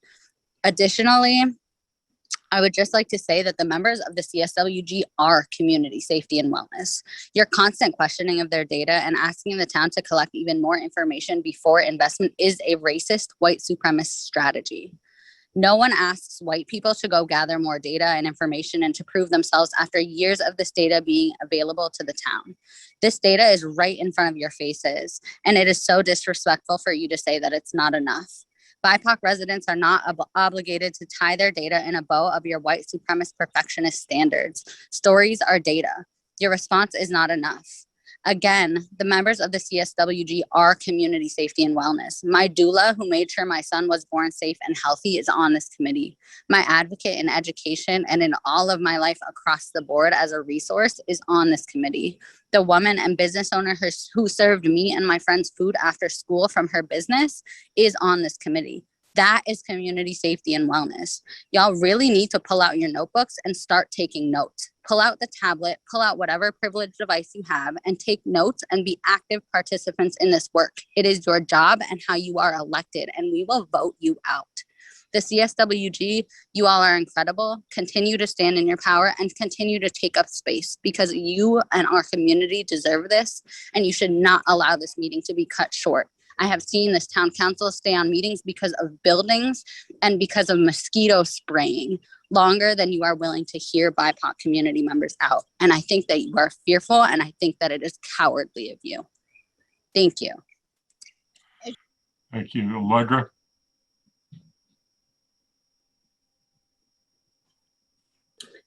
Hi, my name is Allegra Clark. I live in Amherst in District 2. I am disgusted but not surprised that the Community Safety Working Group was not included in presenting the plan for CRESS. And, you know, I think we need to do better as a town. We've asked countless times for BIPOC people to share their stories, and we're not listening to them. And this was just another example throughout this process of how we haven't listened or haven't even given the space to be heard.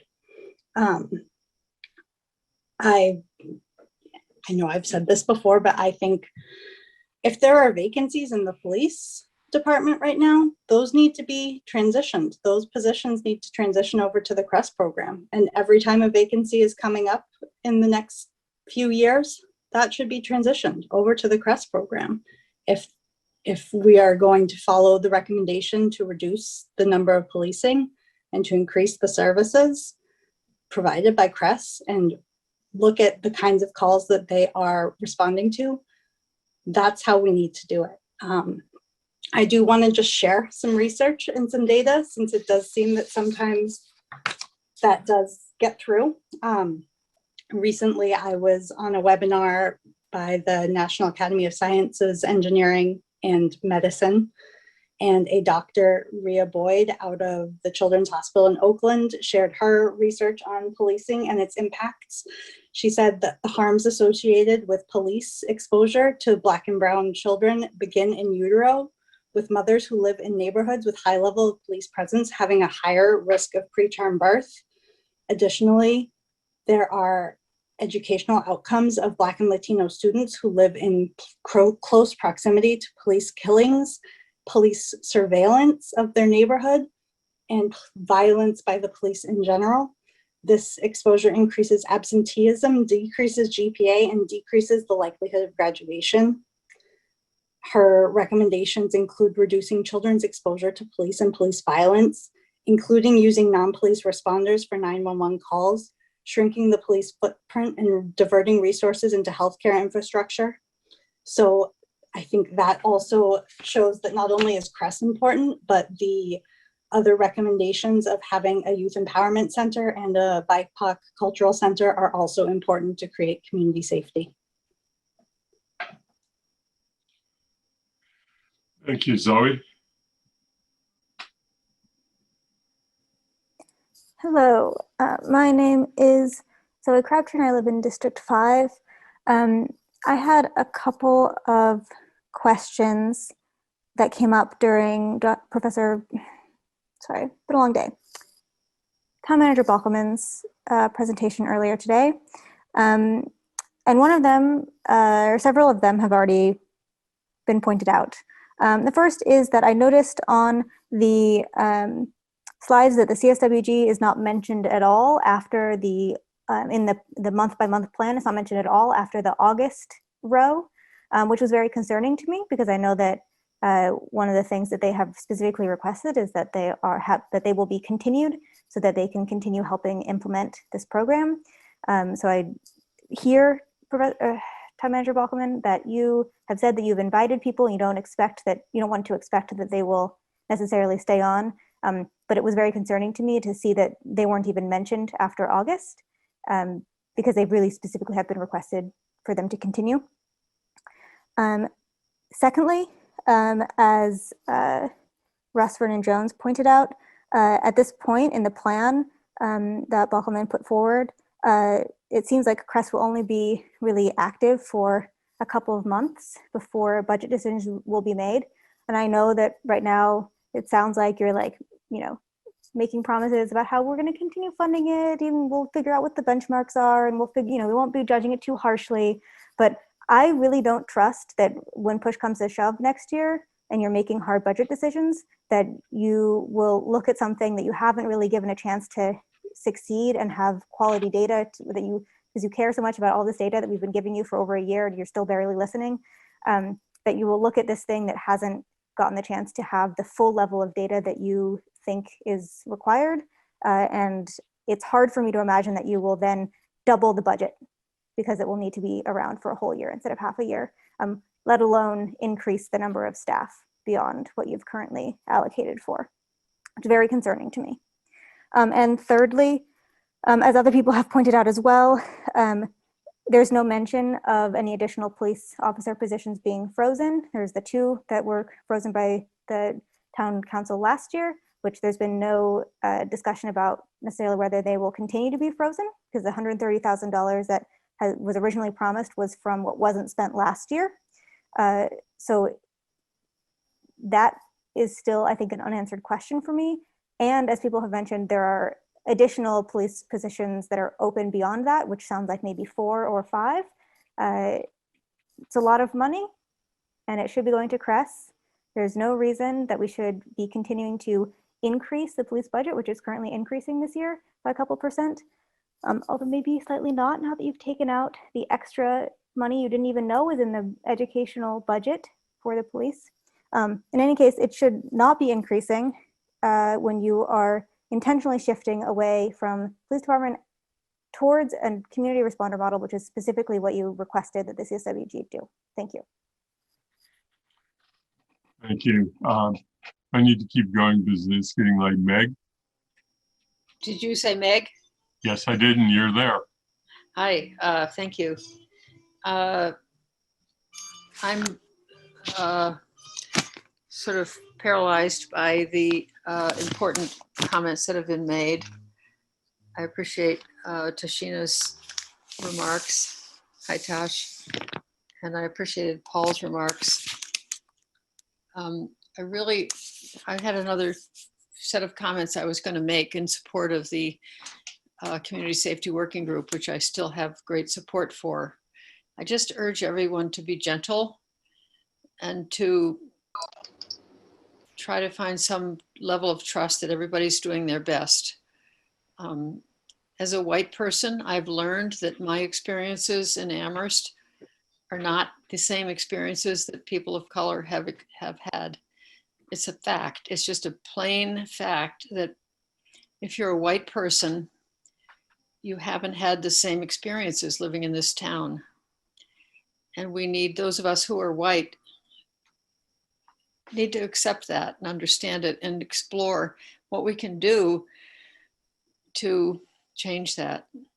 And I'm really sort of, I'm not going to say too much because I was going to say a whole lot more, but I'm really been totally drawn in by this conversation, and just urge all of us to be patient and to be listening and to try to care about each other as human beings and not be defensive. As white people, our experiences have been profoundly different, and it's just a fact. And so we need to support the recommendations of the Community Safety Working Group.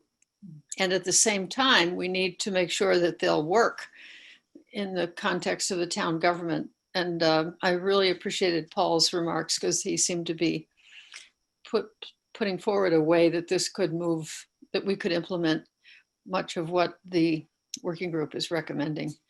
But I really urge people, if you have this little gut feeling of reaction, like, ugh, white people, like, oh, what do they mean? They don't understand. You know, this is a little gut reaction that some white people can have when they hear people of color talking about their experiences. Don't go there. Just when white people have those feelings of resentment, and just let it go. Let it go. That wasn't what I was planning to say. Oh, well, but I'm totally in support of the community support. Oops, I got my earbuds. I'm in support of the recommendations. And I'm delighted to hear about this LEAP program, because this is a real, I'll say one more thing that I was going to say. This is a real opportunity for Amherst to move forward. And I appreciate that Paul's been linked in with this group. Don't think of it as Harvard. Think of it as a network of other communities around the country that are trying to do the same work. It's not Harvard, it's a network of communities, and we can learn from other communities. Thank you. Thank you. Ben? Yeah, so I'm going to make two comments here. One is on behalf of the Human Rights Commission, the other on behalf of myself. So I want to say that the Human Rights Commission is in full support of the Community Safety Working Group's recommendations, and that we advocate for these recommendations to be fully funded.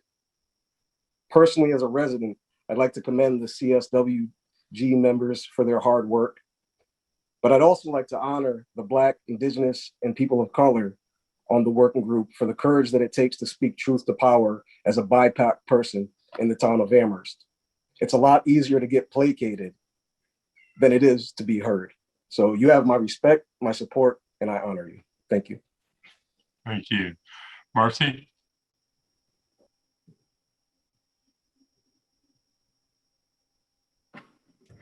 Hello, I'm Marcy Scott, and I, like Meg, have been feeling very moved by this process. I want to just say that in the beginning of the meeting and Paul's presentation, I was very excited at how enthusiastic Paul was and how he had worked really hard to bring money to the table to have it work.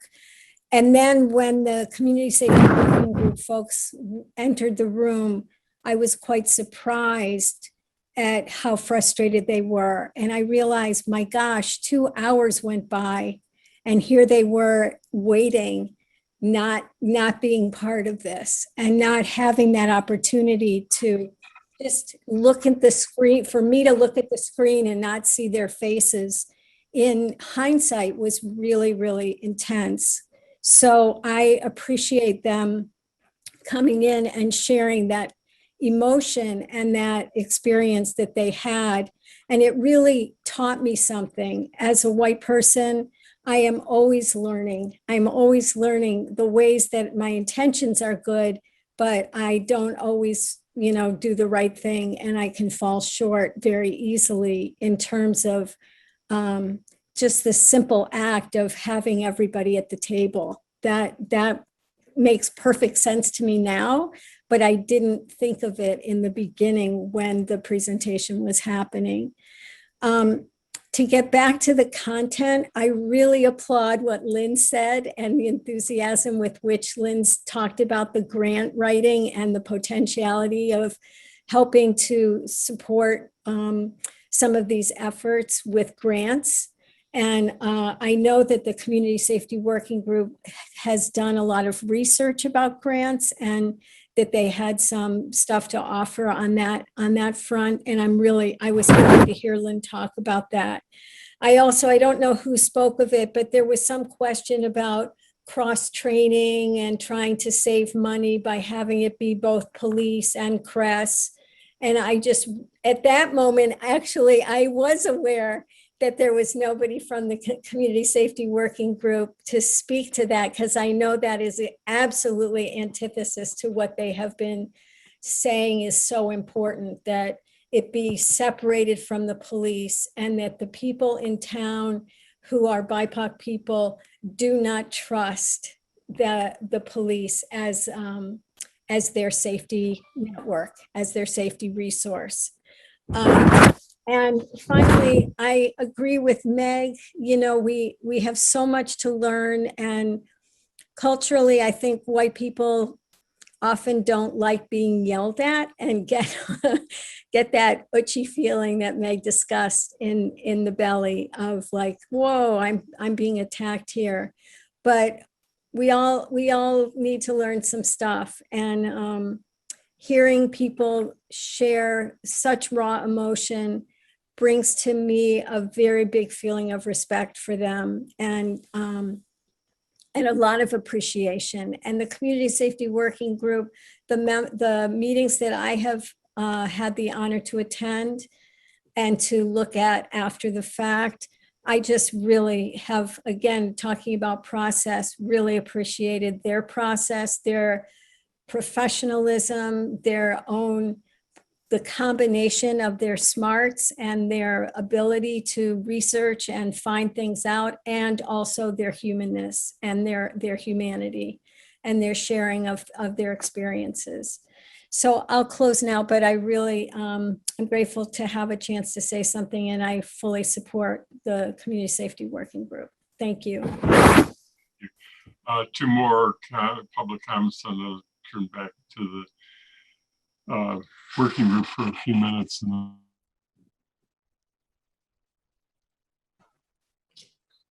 Hello, this is Nadine. I'm District 4.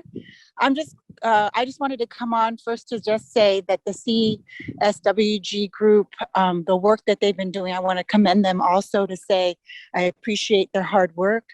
I have been a resident of Amherst for over 27 years, and I want to say I'm just come from a legal perspective to simply state that as we had seen in this past year, one of the things that I think that when we're looking at budgeting and we're looking for future is that it will cost more if we find the town of Amherst finds itself in a predicament like Minneapolis did, or even or even Louisville, Kentucky, what happened with Breonna Taylor. When we start paying out legal fees, when we start paying out money, it's cheaper in the long run to invest in a community service group that will help eliminate or lessen the chances of there be some sort of police brutality, and in addition for someone to be dead and no respect for someone's life. So I would say as I know we're looking right now at the budgets and the numbers, but we also have to be looking at as a cost benefit analysis. And if there is a community service program available, as you know, that there's an insurance that you pay for that cost, and then it's lessened because you have this and you show that this is the work that you're doing, so that helps with the lesson of the cost. And if there's some sort of payout in the future, we at least are prepared, and we show that we're being proactive instead of reactive, which is what all these other jurisdictions have been. And so that I would say that in order to provide some sort of extra comfort level, because there has to be a level of trust for the BIPOC community and a place for them to feel very open, that they're heard, and that there's possibility for them.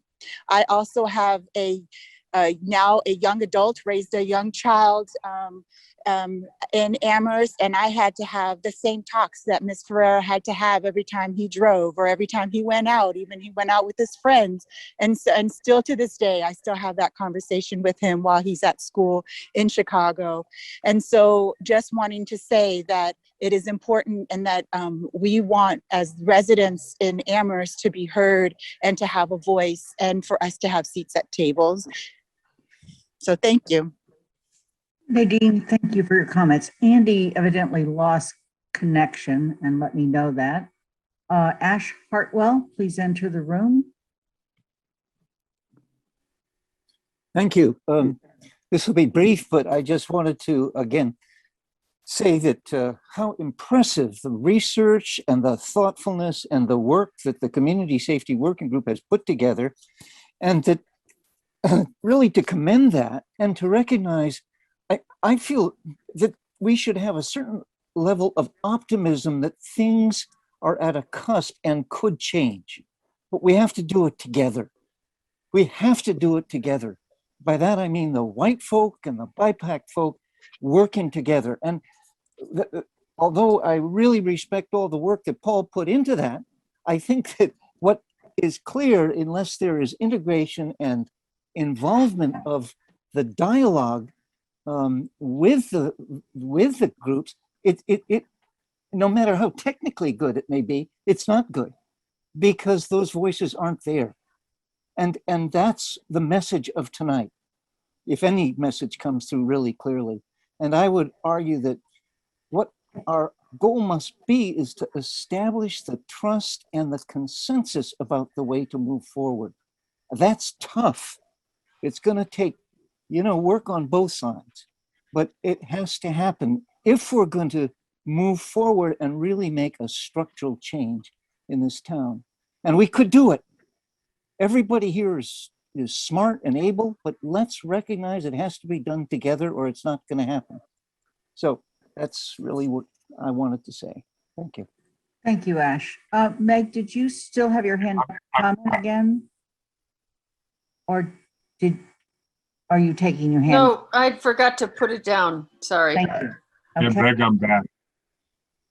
Okay, Andy, go ahead. I'm back. Yeah.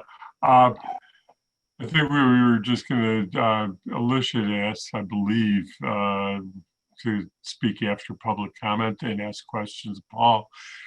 And I see one other hand up, and then wanted to see to draw this to a close.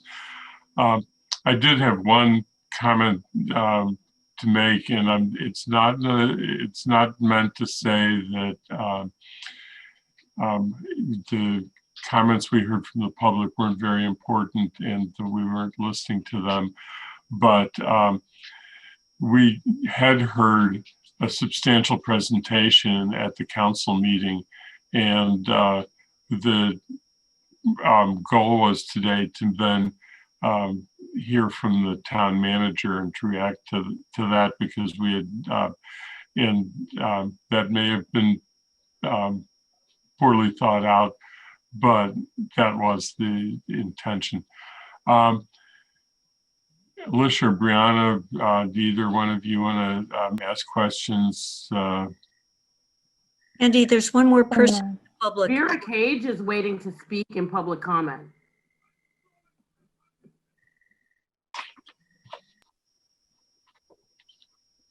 Let's see. Okay, I'm sorry, Vera, why don't you conclude? You would please come in.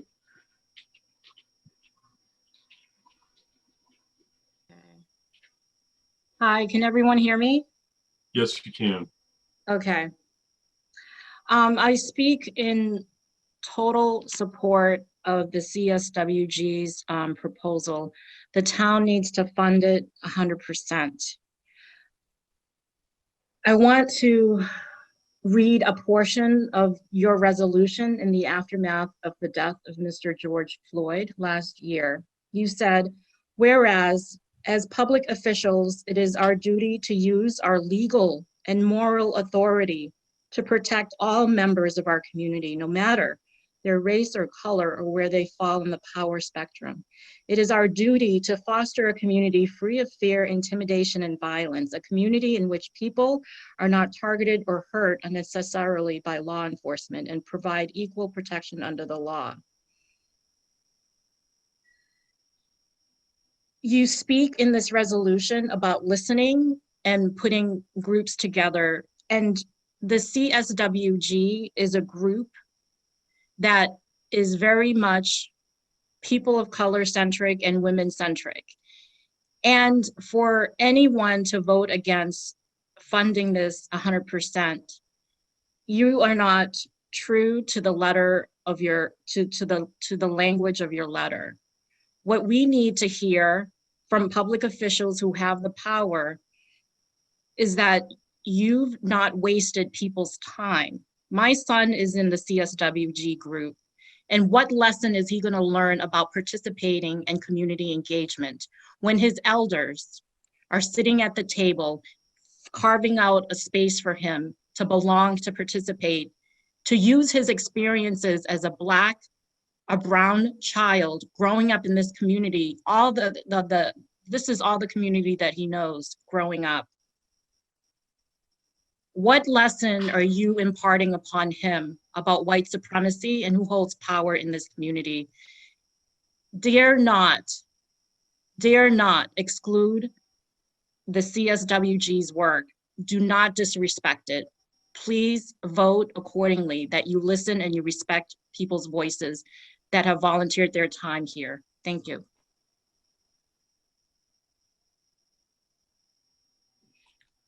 Thank you.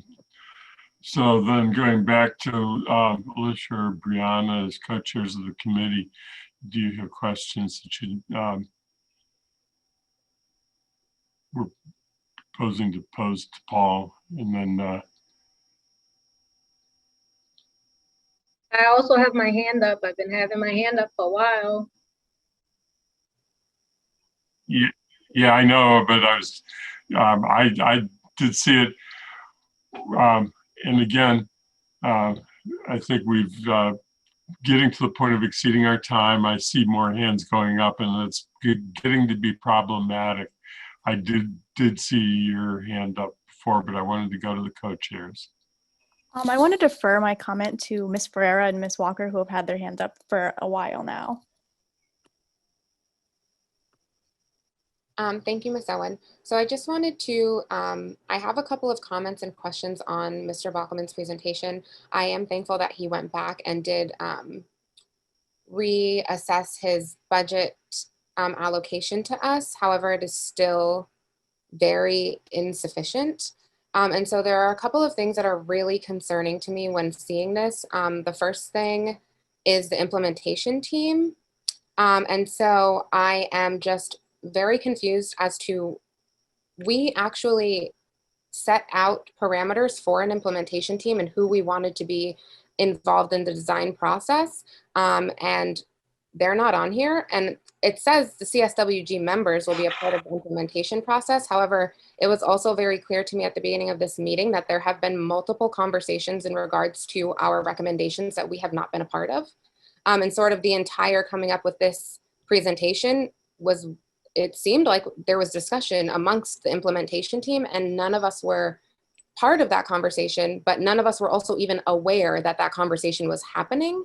And so that's very concerning to me, considering that Mr. Bockelman sits in all of our meetings, and we could have been made aware that this was happening. And I'm sure that if we were made aware, we would have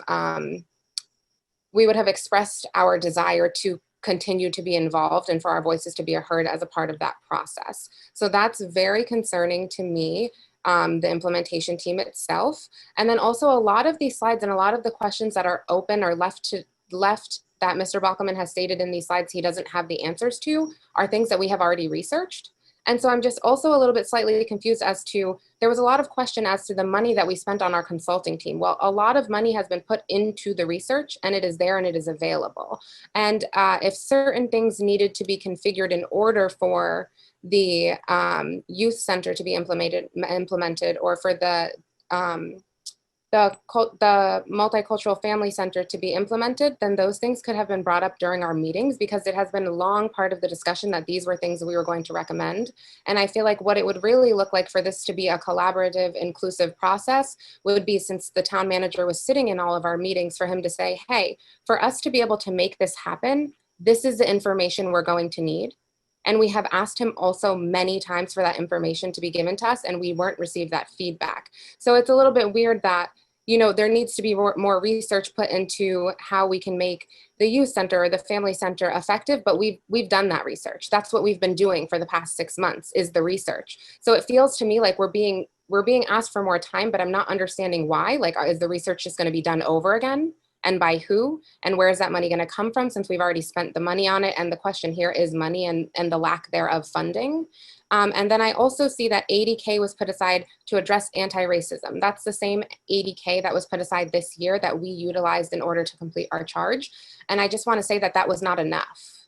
We ran out of money. So we have a second half of our charge, and we already don't have any money left. So I'm just not understanding how that 80K is going to be used successfully to address any anti-racism. And it was also put that possibly that 80K could be used for the stipends for the oversight board, but and that possibly it could be used to help come up with more information to implement these other programs. But how is that going to happen when that wasn't even enough money for us to do the research? I'm not understanding. This is just not going to work out. And then my final point was that when we came up with the alternative for community safety, all of our recommendations are equally as important. So CRESS would be the responding to crime, you know, like responding to the calls to the police. But we need preventative services in order to really lessen the calls that go to the police. We need the youth to be able to be engaged. We need them to have other activities to participate in. We need to really foster their development and their growth, because there aren't a lot of opportunities available in this town to the youth, period. Any youth. It is not available here. And so what can they do? We heard at one of our forums, one of the positive experiences that were shared with the police was that there was a mother having difficulties with her child, and she was able to call the police, and the police responded. They were able to get her child back into the home, and things were settled. And to me, although that illustrates a positive police experience, what it really illustrates is the lack of resources available to families in this community. There was nobody else for her to call. There was nowhere else for her to go. It wasn't because this was the best option. It was because it was the only option. And we need to give our community members more options, not just the CREST program. We need the Multicultural Center. We need the Youth Center, and we need a whole entire department for diversity, equity, inclusion, because that is a large, heavy, and weighted task. And there are so many different departments in this town that need to be evaluated under an anti-racist lens that one person themselves cannot do that.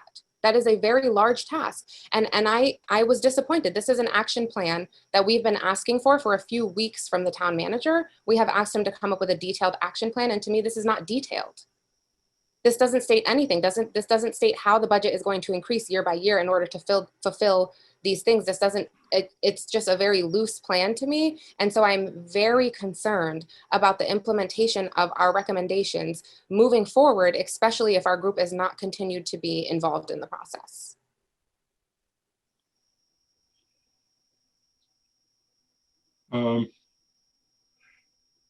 I don't know if Paul wants to respond, or why don't we hear from Deborah first, and then I'm going to ask Paul to see if he has any comments to make.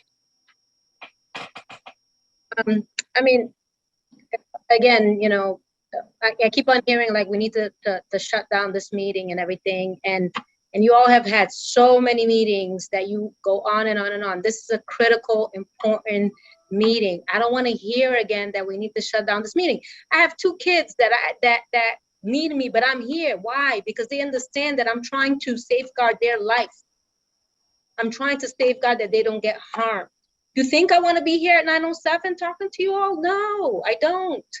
But I'm here because I think it's critically important. And so you all should also feel that it's critically important. We're talking about a whole segment of the population of Amherst. And that's why I think you all are not getting that. We keep on having to say the same things over and over again, because it seems like you all are not getting it. You keep on bringing up the things over and over again. It's just alarming to me. It's really alarming that this is what we're having to do, to bring up these issues. You know, one of the residents said that, you know, we're at a cusp. You all have to take bold moves. You need to, you know, take the steps that's needed. Be brave. Things, when you charged us, you wanted us to create something different. If not, then you should have told us to create the same thing. No, it's different. I know it's scary. I know difference means scary, right? That's why BIPOC people always get it, because we're different. But we need to be, you know, we need to be brave. We need to take bold steps. And it can't just be, right, that resolution, the beautiful resolution you all created. That's talk. What we're doing, what we recommend in terms of all our recommendations, that's doing the walk, right? Can't be just talking. Can't be just writing a beautiful resolutions with a whole bunch of words. It has to be about putting them into fruition. I understand it's scary, but we have to be able to do it. And now in terms of my 3 quick points, because I do have 3 quick points to make, right? And this is to Paul Bockelman. So Paul, when Brianna asked you about Cahoots, why aren't you using Cahoots as one of the places to look at? And then you said it's because they have they use contracts and when using an employee. I get it, but that's a narrow segment. Cahoots has been in place for over 30 years. They've done a lot of good things, but they've also made a lot of mistakes. So they'd be willing to tell us the mistakes they made so that we don't make those mistakes, right? So you can't just because they're a contractor model and we're an employee model, now Cahoots is out the window. No, You still have to go and consult with them because it's important, because they've been doing this thing for 30 years and with a lot of success. One of the markers that they threw out there is that last year with 24,000 calls, they only had to call the police in for 150 of those calls, because obviously they're huge, right? It's Eugene and Springfield. They're huge. There's a lot of people in their cities. I get that. But out of 24,000 calls the last year, they only had to call in the police for 150. Let me let that sink in. So yes, consult with Cahoots. I think it would be a good idea. Don't just throw them out just because they use it's a contractor model. I'm like, I just don't get it. And then the CSWG, I said it when I said it in the beginning, and Paul, you're being very kind of like general, not trying to really focus in. CSWG has to be part of putting these recommendations in place. They cannot expire on September 1st. CSWG has nothing to do with the oversight board. The oversight board, the resident oversight board, is totally different, has a whole different set of parameters. So for you to say that, well, you're not sure because, maybe the CSWG and the oversight board is going to be the same. No, oversight board is going to be overseeing and monitoring the police department, Amherst Police Department, and CREST, right? We are going to be monitoring the recommendation, making sure the recommendations are put in place, however long that takes. We have to be involved at every step of the way, period. So, I mean, I hope I'm making myself clear, because I've said it before, but then you answer some questions, again, very, general and not really committing to anything. And then lastly, I didn't hear from my question, to you, Paul, about the fact that once CREST is fully, and it has to be, because, right, if we don't put it fully in place, what it's going to do is it's going to fail, right?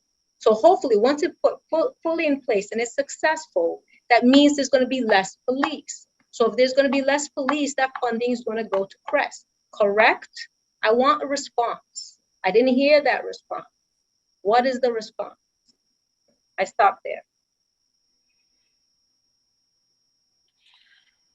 Okay, thank you.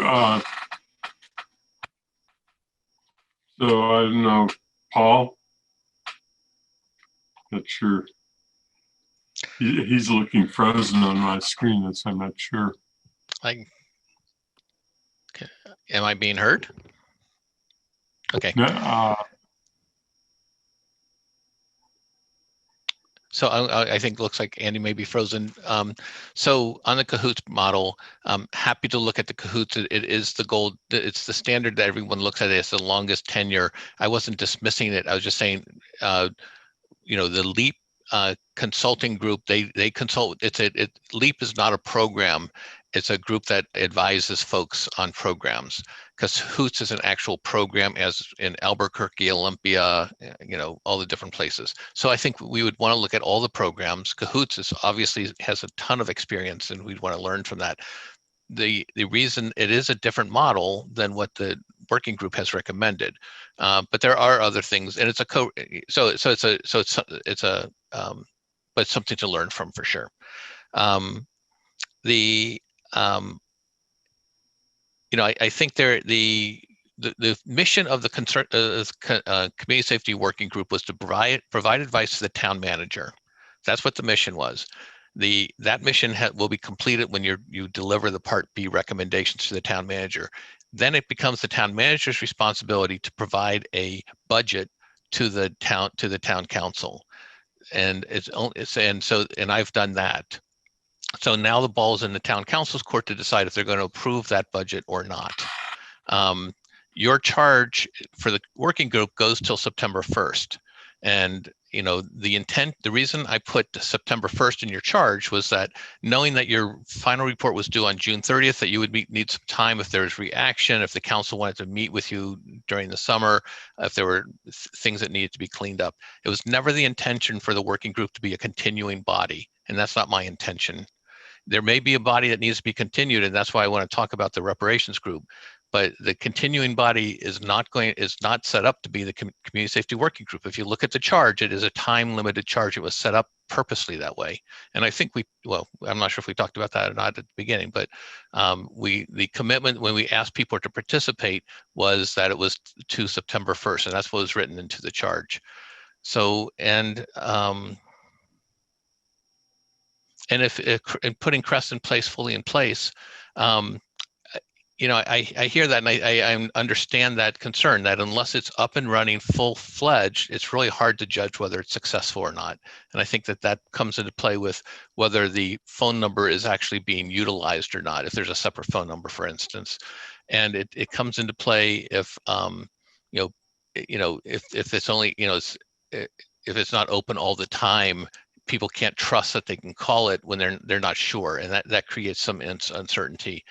But I really believe that we need to start with a smaller program, even though it's not up and running, to ultimately get there. I really truly believe that an alternative responder program, especially in this community, is well needed and needs to be put into place. And I think I don't think any programs any of these community responder programs that have started have ever been terminated. They've all proven their worth pretty quickly.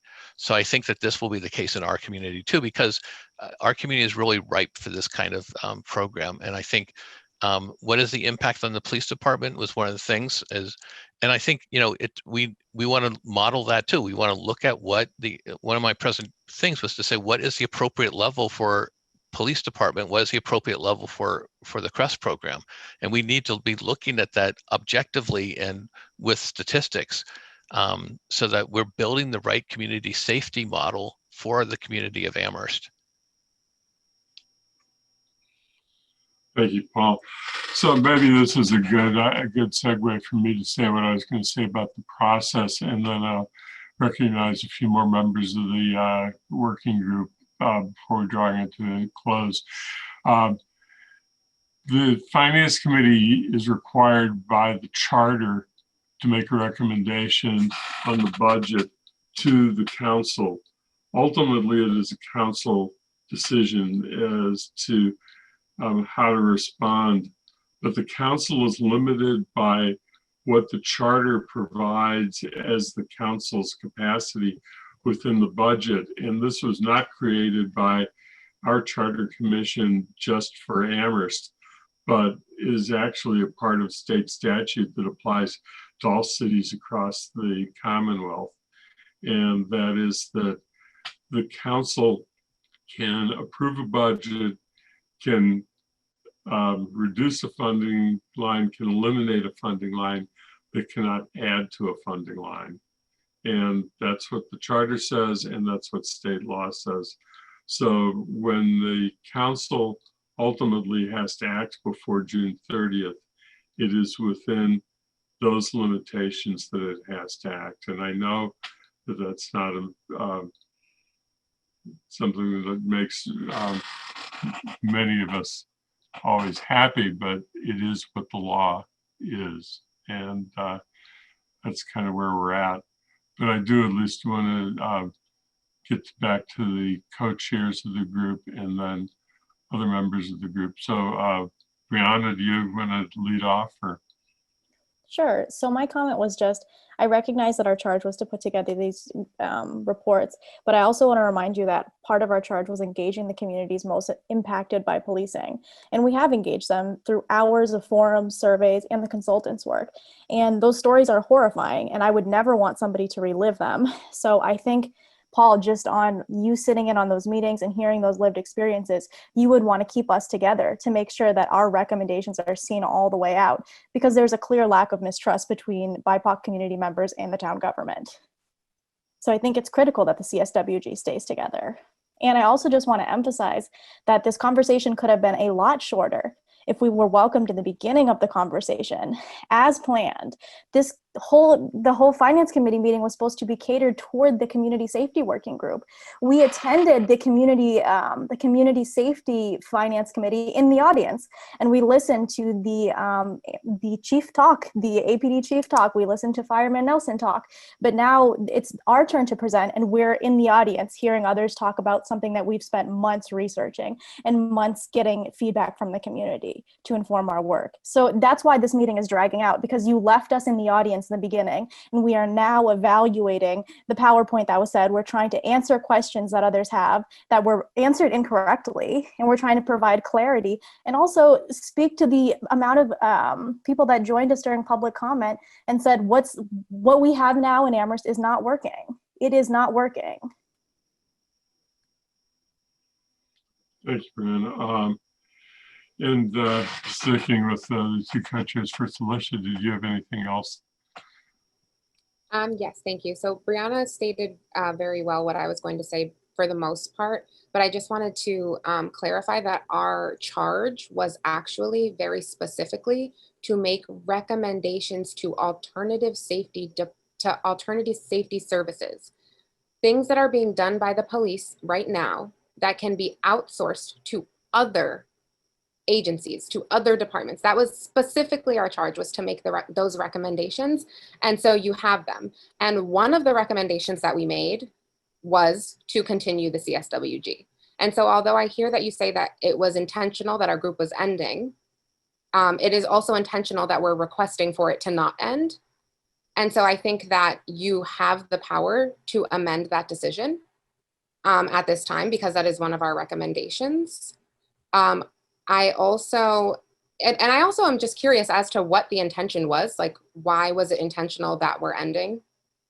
I don't really understand that intention. And then I also heard the town manager state that he believes that a pilot is what we need. And I'm also very confused about that, because once again, we have done the research, and so we are the experts on this.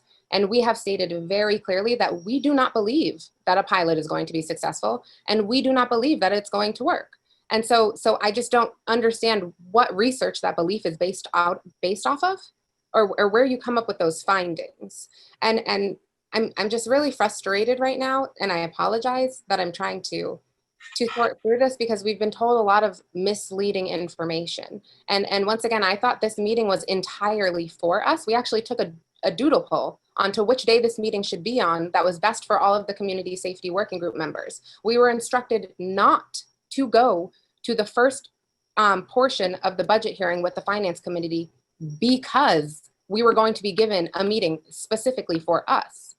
We are being silenced, we are being limited, and our voices are being reduced. And it's very difficult. Like, I also agree with Deborah. I don't want to be on this meeting so late, but I've had questions and things I wanted to say the entire first portion of the meeting. And I actually had my hand raised in the audience the entire time and didn't get any recognition at all. And so I don't know where we go with this, but I think that Mr. Balkelman also needs to do better. And we've been being thrown around like, the town council told us we're making our case to the town manager when we asked them. The town manager told us we're making our case to the town council. And so who's making the decisions here? And why aren't we all working together to figure out together how we can make this work, since we all seem to agree that this is urgent and important, right?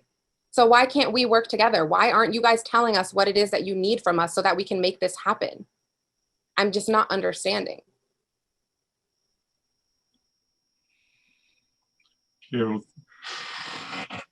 Thank you.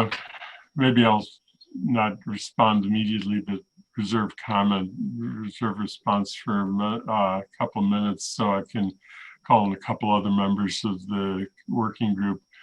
Pat? So I want to comment on the process tonight. You invited us to come present our budget, that this was supposed to be a budget hearing. Our co-chairs presented, and you never, and I'm addressing to you, Andy, you never asked anyone, the finance committee members or the school committee members and town council members to ask us questions with the budget. On Monday, when we presented, there were some questions that were supposed to be asked tonight, and none of them were asked.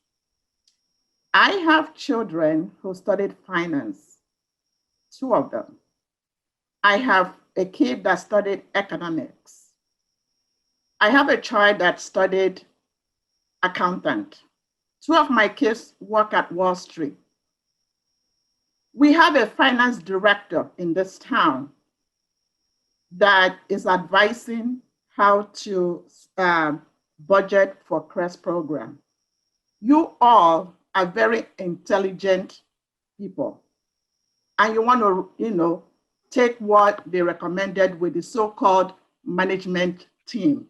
How on earth is 4 responders going to work?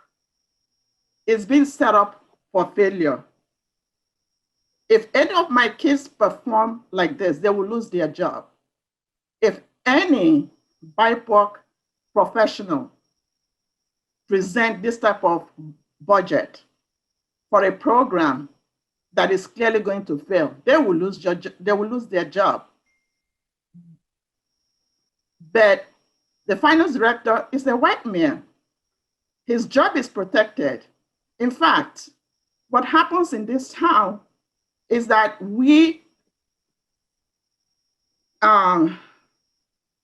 what happens in this town is that some of the people who perform very poorly get rewarded. The same person that performed in the school system for special education funding that was going into the special education attorneys. And it was being presented at school committees as if all the money was going to the students with special needs when it wasn't. History is repeating itself. The person was being promoted. How much has he made in this town? Millions from taxpayers' money. And then we're here begging nickel and diming to provide services for BIPOC people. We all pay taxes in this town. We are part of this town. We should have the same right that you all enjoy.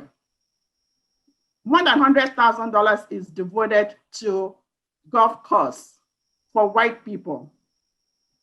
We have $100,000 set aside for capital projects, temporary, $100,000, and none of you, and I'm trying to control my emotion, none of you can bring that up. What I'm hearing is we want economic development director. We want this because you guys always get what you want. You guys wasted my time for months, and to come to tonight and not even ask questions. I helped develop that budget. In my line of work, I have developed programs. I may have accent. I may not be as articulate as you guys are, but do not presume people the way you see them. Get to know them. This is not hard. We can get this off ground. There is money to get this done. Stop canceling BIPOC people. Enough is enough. Enough is enough. You guys should be very lucky, okay, that some of us are risking everything to speak truth to power. I have to negotiate every single day before I leave my house because everywhere I go is white spaces. The only place that is not white space is my place of business in Hadley. It's a refuge for me and my home. My place of business is very inclusive. Anybody can ask my 20 staff that I employ. You guys helped drive me away in Amherst. I used to run a business in Amherst. It is not a welcoming community. I raised that awareness about what was happening in special education. I raised awareness about racism in business community. Okay, we should be better than this. To have a white woman, and I'm not attacking Mary Beth. She's a white social worker. She has experience in mental health, but she does not live our experience. The management team should have done better. Reach out to other BIPOC social workers, BIPOC psychologists, BIPOC people who have worked in the field to help you guys, include CSWG folks, to come up with proposal. And you guys are accepting something that is down to fail. And our finance director is making a lot of money. And this is what we get, mediocre service for BIPOC community. I have a lot to say. And please do not rush us tonight to end this meeting. I don't care if it's till midnight. We don't get to have the platform. Please treat us with respect. I have more to say, but I will yield. Do not shut down this meeting until BIPOC people, CSW says we're ready to leave. We have to speak our mind tonight because we won't have that opportunity again. Enough is enough, please. Russ? Andy, I want to address this comment to you and to the Finance Committee first. I'm well aware that there is a law that says that the town council cannot increase any line item in the town manager's budget. But the law also provides for you to request a revised proposal from the town manager. So do not hide behind some law that you can't do anything here. I'm asking that the Finance Committee request that the town council ask the town manager for a revised proposal with fuller funding for the CREST program. And if the town manager is not willing to do that, there is a mechanism whereby the town council can actually make a change. And there's probably another method by which you can make this happen. So don't hide behind the law. You can make this happen. Thank you. Okay, then I'm gonna, because I think that we've heard from, well, I don't know, Ms. Bowman, Tashini. Hi. So to bounce off of what Mr. Vernon Jones said, not only can the town council make recommendations, but from what I understand, town council has the ability to not approve portions of those particular monies that are going to certain places. So you guys absolutely have the ability to make change. It's all about whether or not you want to.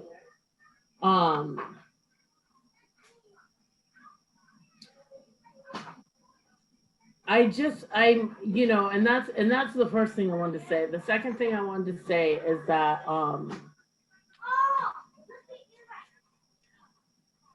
if you've seen me on any of these meetings with the CSWG, I usually don't last this long. I don't last this long because I literally have a house full of children right now that it is now 9:32. They have yet to sit down for dinner. I've been trying to make dinner in between. Like every time I shut off the camera, I've been trying to make dinner in between. I'm here because this is important. This is important. And I personally am tired of not holding my white counterparts, not holding them accountable for their lack of motivation, for their lack of support.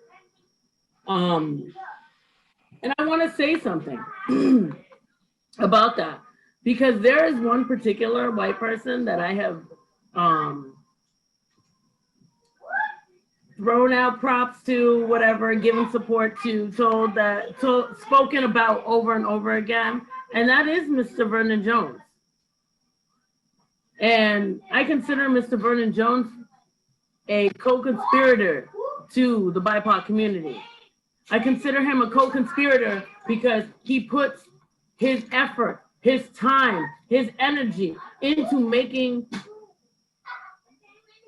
things different, to holding his own community accountable. if you don't know the work that he's tried to do over and been doing over the years, like, I don't know if he remembers this, but he and I had a conversation, right, when he decided he was leaving being principal over at Fort River School. And I was real mad. I was big mad. I was like, where are you going? And he said, I need to work with other white people about issues regarding racism. And, you know, we need to like look at this and hold ourselves accountable for this, what we're doing, you know, as far as like how we're interacting, how we're treating the BIPOC community. But, and I was like, at first I was like, because the first thing that came to my mind is a situation where it's like, oh, you're gonna suck in a bunch of, you know, people of color to come in and help you feel better about, you know, not being racist. And he was like, no. I want to work with other white people and holding other white people accountable for their movement through this world and so on and so forth. And I was like, oh, okay. So when I had the honor to have him be part of this community of the CSWG, I was like, what? Okay, I can't wait to hear the words that are coming out of his mouth. And let me tell you, he has yet to disappoint. He has been on point. He has been about it. He has not backed off at one little piece. He was like, he is holding his community accountable. And you know what? If you need, as white people in this community, as white people are part of the town, part of town council and, you know, the finance committee and any other committee on town, you guys need to have a conversation with Mr. Vernon Jones, because I'm telling you right now, he will give you a whole new perspective. There are very few people that are white that I call co-conspirators. He is one of them because he is looking at it critically. He is looking at himself critically. He is doing the work day to day. That's what it takes to be a person who is actively trying to be non-racist, not be part of the systemic racism. They work day to day. Every day they're working with themselves, trying to be critical of how they move through the world. How are they interacting with people of color? Are they interacting with people of color? Because that's a question that I have for me. How often do you interact with people of color? How often are you actually in their communities working with them, but not working with them as like, I'm going to teach you something, working with them like, I'm going to sit back and listen. I will never forget the one thing that my ex-husband was told when he walks into a room. You need to sit down and be quiet when you're in a room of people of color. You need to see and hear and feel what is going on. You walking into a room as a white person, when there is a group of people of color, if there's even one person of color, you need to take a moment and listen. And that is what I have found, that this whole community has failed. You guys don't want to listen. You guys don't want to hear, because as soon as you're uncomfortable, you want to fight us. You want to make us feel bad about what we're fighting for. We're fighting for a space to be human, to feel normal, to feel like when you walk into places like Hastings, when you walk into businesses like 30 Boatwood, when you walk into these places and you don't look around and be like, everybody's looking at me, they're wondering why I'm here. Like literally, that is what people of color feel walking into some of these businesses. Everybody turned and looked at me when I walked into the door. Even the family center, which is supposed to be a space for people of color. I mean, not for people of color, for people, like people in the community, a free space for people in the community to let their kids play together, so on and so forth. You know what? I stopped going there. I stopped going there with my last child. The reason why I stopped going there is because for a couple of reasons. One, they moved it way out of like a space that was accessible. They moved it from the center of town to North Amherst. No longer necessarily a place where people could just go to. You know, like there's all these little changes that you don't think are big deals, but they're they're constant microaggressions. That's what those are those microaggressions. Whenever we're questioned about a feeling that we have when it comes to, I'm saying this and I'm saying how this is making me feel, and you're questioning me because you're like, well, why would you feel that way? Or I think you're misinterpreting how this happened. You're questioning me. You're making me second guess myself. You're telling me that my feelings aren't valid. Every single time you do something like that, and those things build up. They build up to the point where it's like, then we're yelling at you. We're yelling at you and we're telling you that, like, why? Like, and I just want you to understand that. Like, and I hope you do understand that. But I'm gonna stop speaking. I actually am gonna remove myself from the meeting because I really do have to feed my family and make sure my family is eating. So I thank you guys all for hearing me out tonight. And I hope that you really start stepping up to the plate and really doing some honest, actual work to make a difference in this community. Because I've been here 30 years and, it would be nice to actually see and be part of some of this change. So thank you very much. And I appreciate you letting me talk. Thank you. Thank you. So I'm going to conclude just by saying one thing, and that is that I'm very sorry if the choices made about process were not the correct choices, but they were made in good faith. And what we tried to do was to start by letting the first presentation, having the first presentation from the working group at our council meeting, and then asking for the town manager to make a response to it, and hear council questions, and then come back so that the first word and the last word would be from the working group. And if that was a bad choice, I'll take responsibility, but it wasn't the idea of giving the first and last piece to the working group and having the other piece in the middle was certainly made by all of us, and at least in what we thought was a reasonable approach. But given the time now, I do want to draw it to a close and just see if, so the only ones I'm going to recognize at this point, so I can draw it to close, is one of the co-chairs of the working group. If there's any concluding comments that you want to make, I'd like to see if we can adjourn all groups. So Brianna or Alicia? You last. Yes, thank you. So Brianna's going to make our final closing comment, but I just wanted to state also that this is a very good example of the way that intention versus impact works, and even further emphasizes the importance of our recommendations. The intention around the spaces that created in this town, and I apologize, but they do not matter. What matters is the real impact that they have.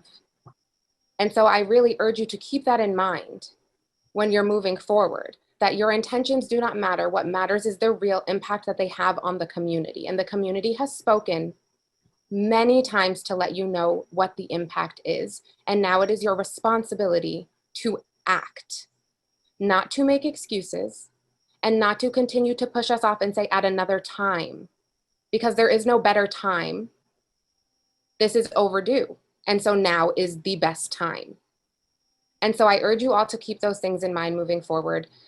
And I wanted to end with that comment, but it's just really bothering me also that I wanted to bring up that at the beginning of this meeting, if the intention was just to give the town manager his time to do the slideshow, then the APD and the fire chief did not need to be brought in because they were not even presenting. So for their presence to be there and not ours is very highly problematic and is a demonstration of white supremacy.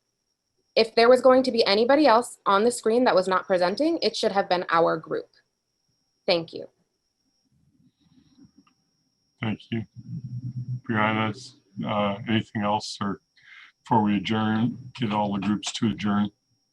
Yeah, Andy, I think just going forward, when the community safety working group's recommendations are spoken about, it would be helpful for members or people from leadership to be in the room, just to emphasize Alicia's point. And I also just want to emphasize that integrity is when your intentions and actions meet each other consistently. So if your intention is to create a more equitable town, then it's the time to act. So thank you. Do you want to adjourn first, or would you rather have me have Lynn adjourn the council first? Whatever works better for you. Why don't you go ahead and adjourn, and then I'll ask Lynn to adjourn the council, and I'll adjourn the finance committee. Is Dashina's hand still up? I'm sorry, I put it down. Okay. Oh, thank you. Okay, I want to motion to adjourn. Do I have a second? Seconded. Thank you for having us, and hopefully in the future we can be present at all conversations in regards to our recommendations. Lynn, you want to adjourn the council? Yes, the town council meeting on May 27th is adjourned. Thank you. And the finance committee is adjourned. Thank you, and good night all. Thank you, everyone.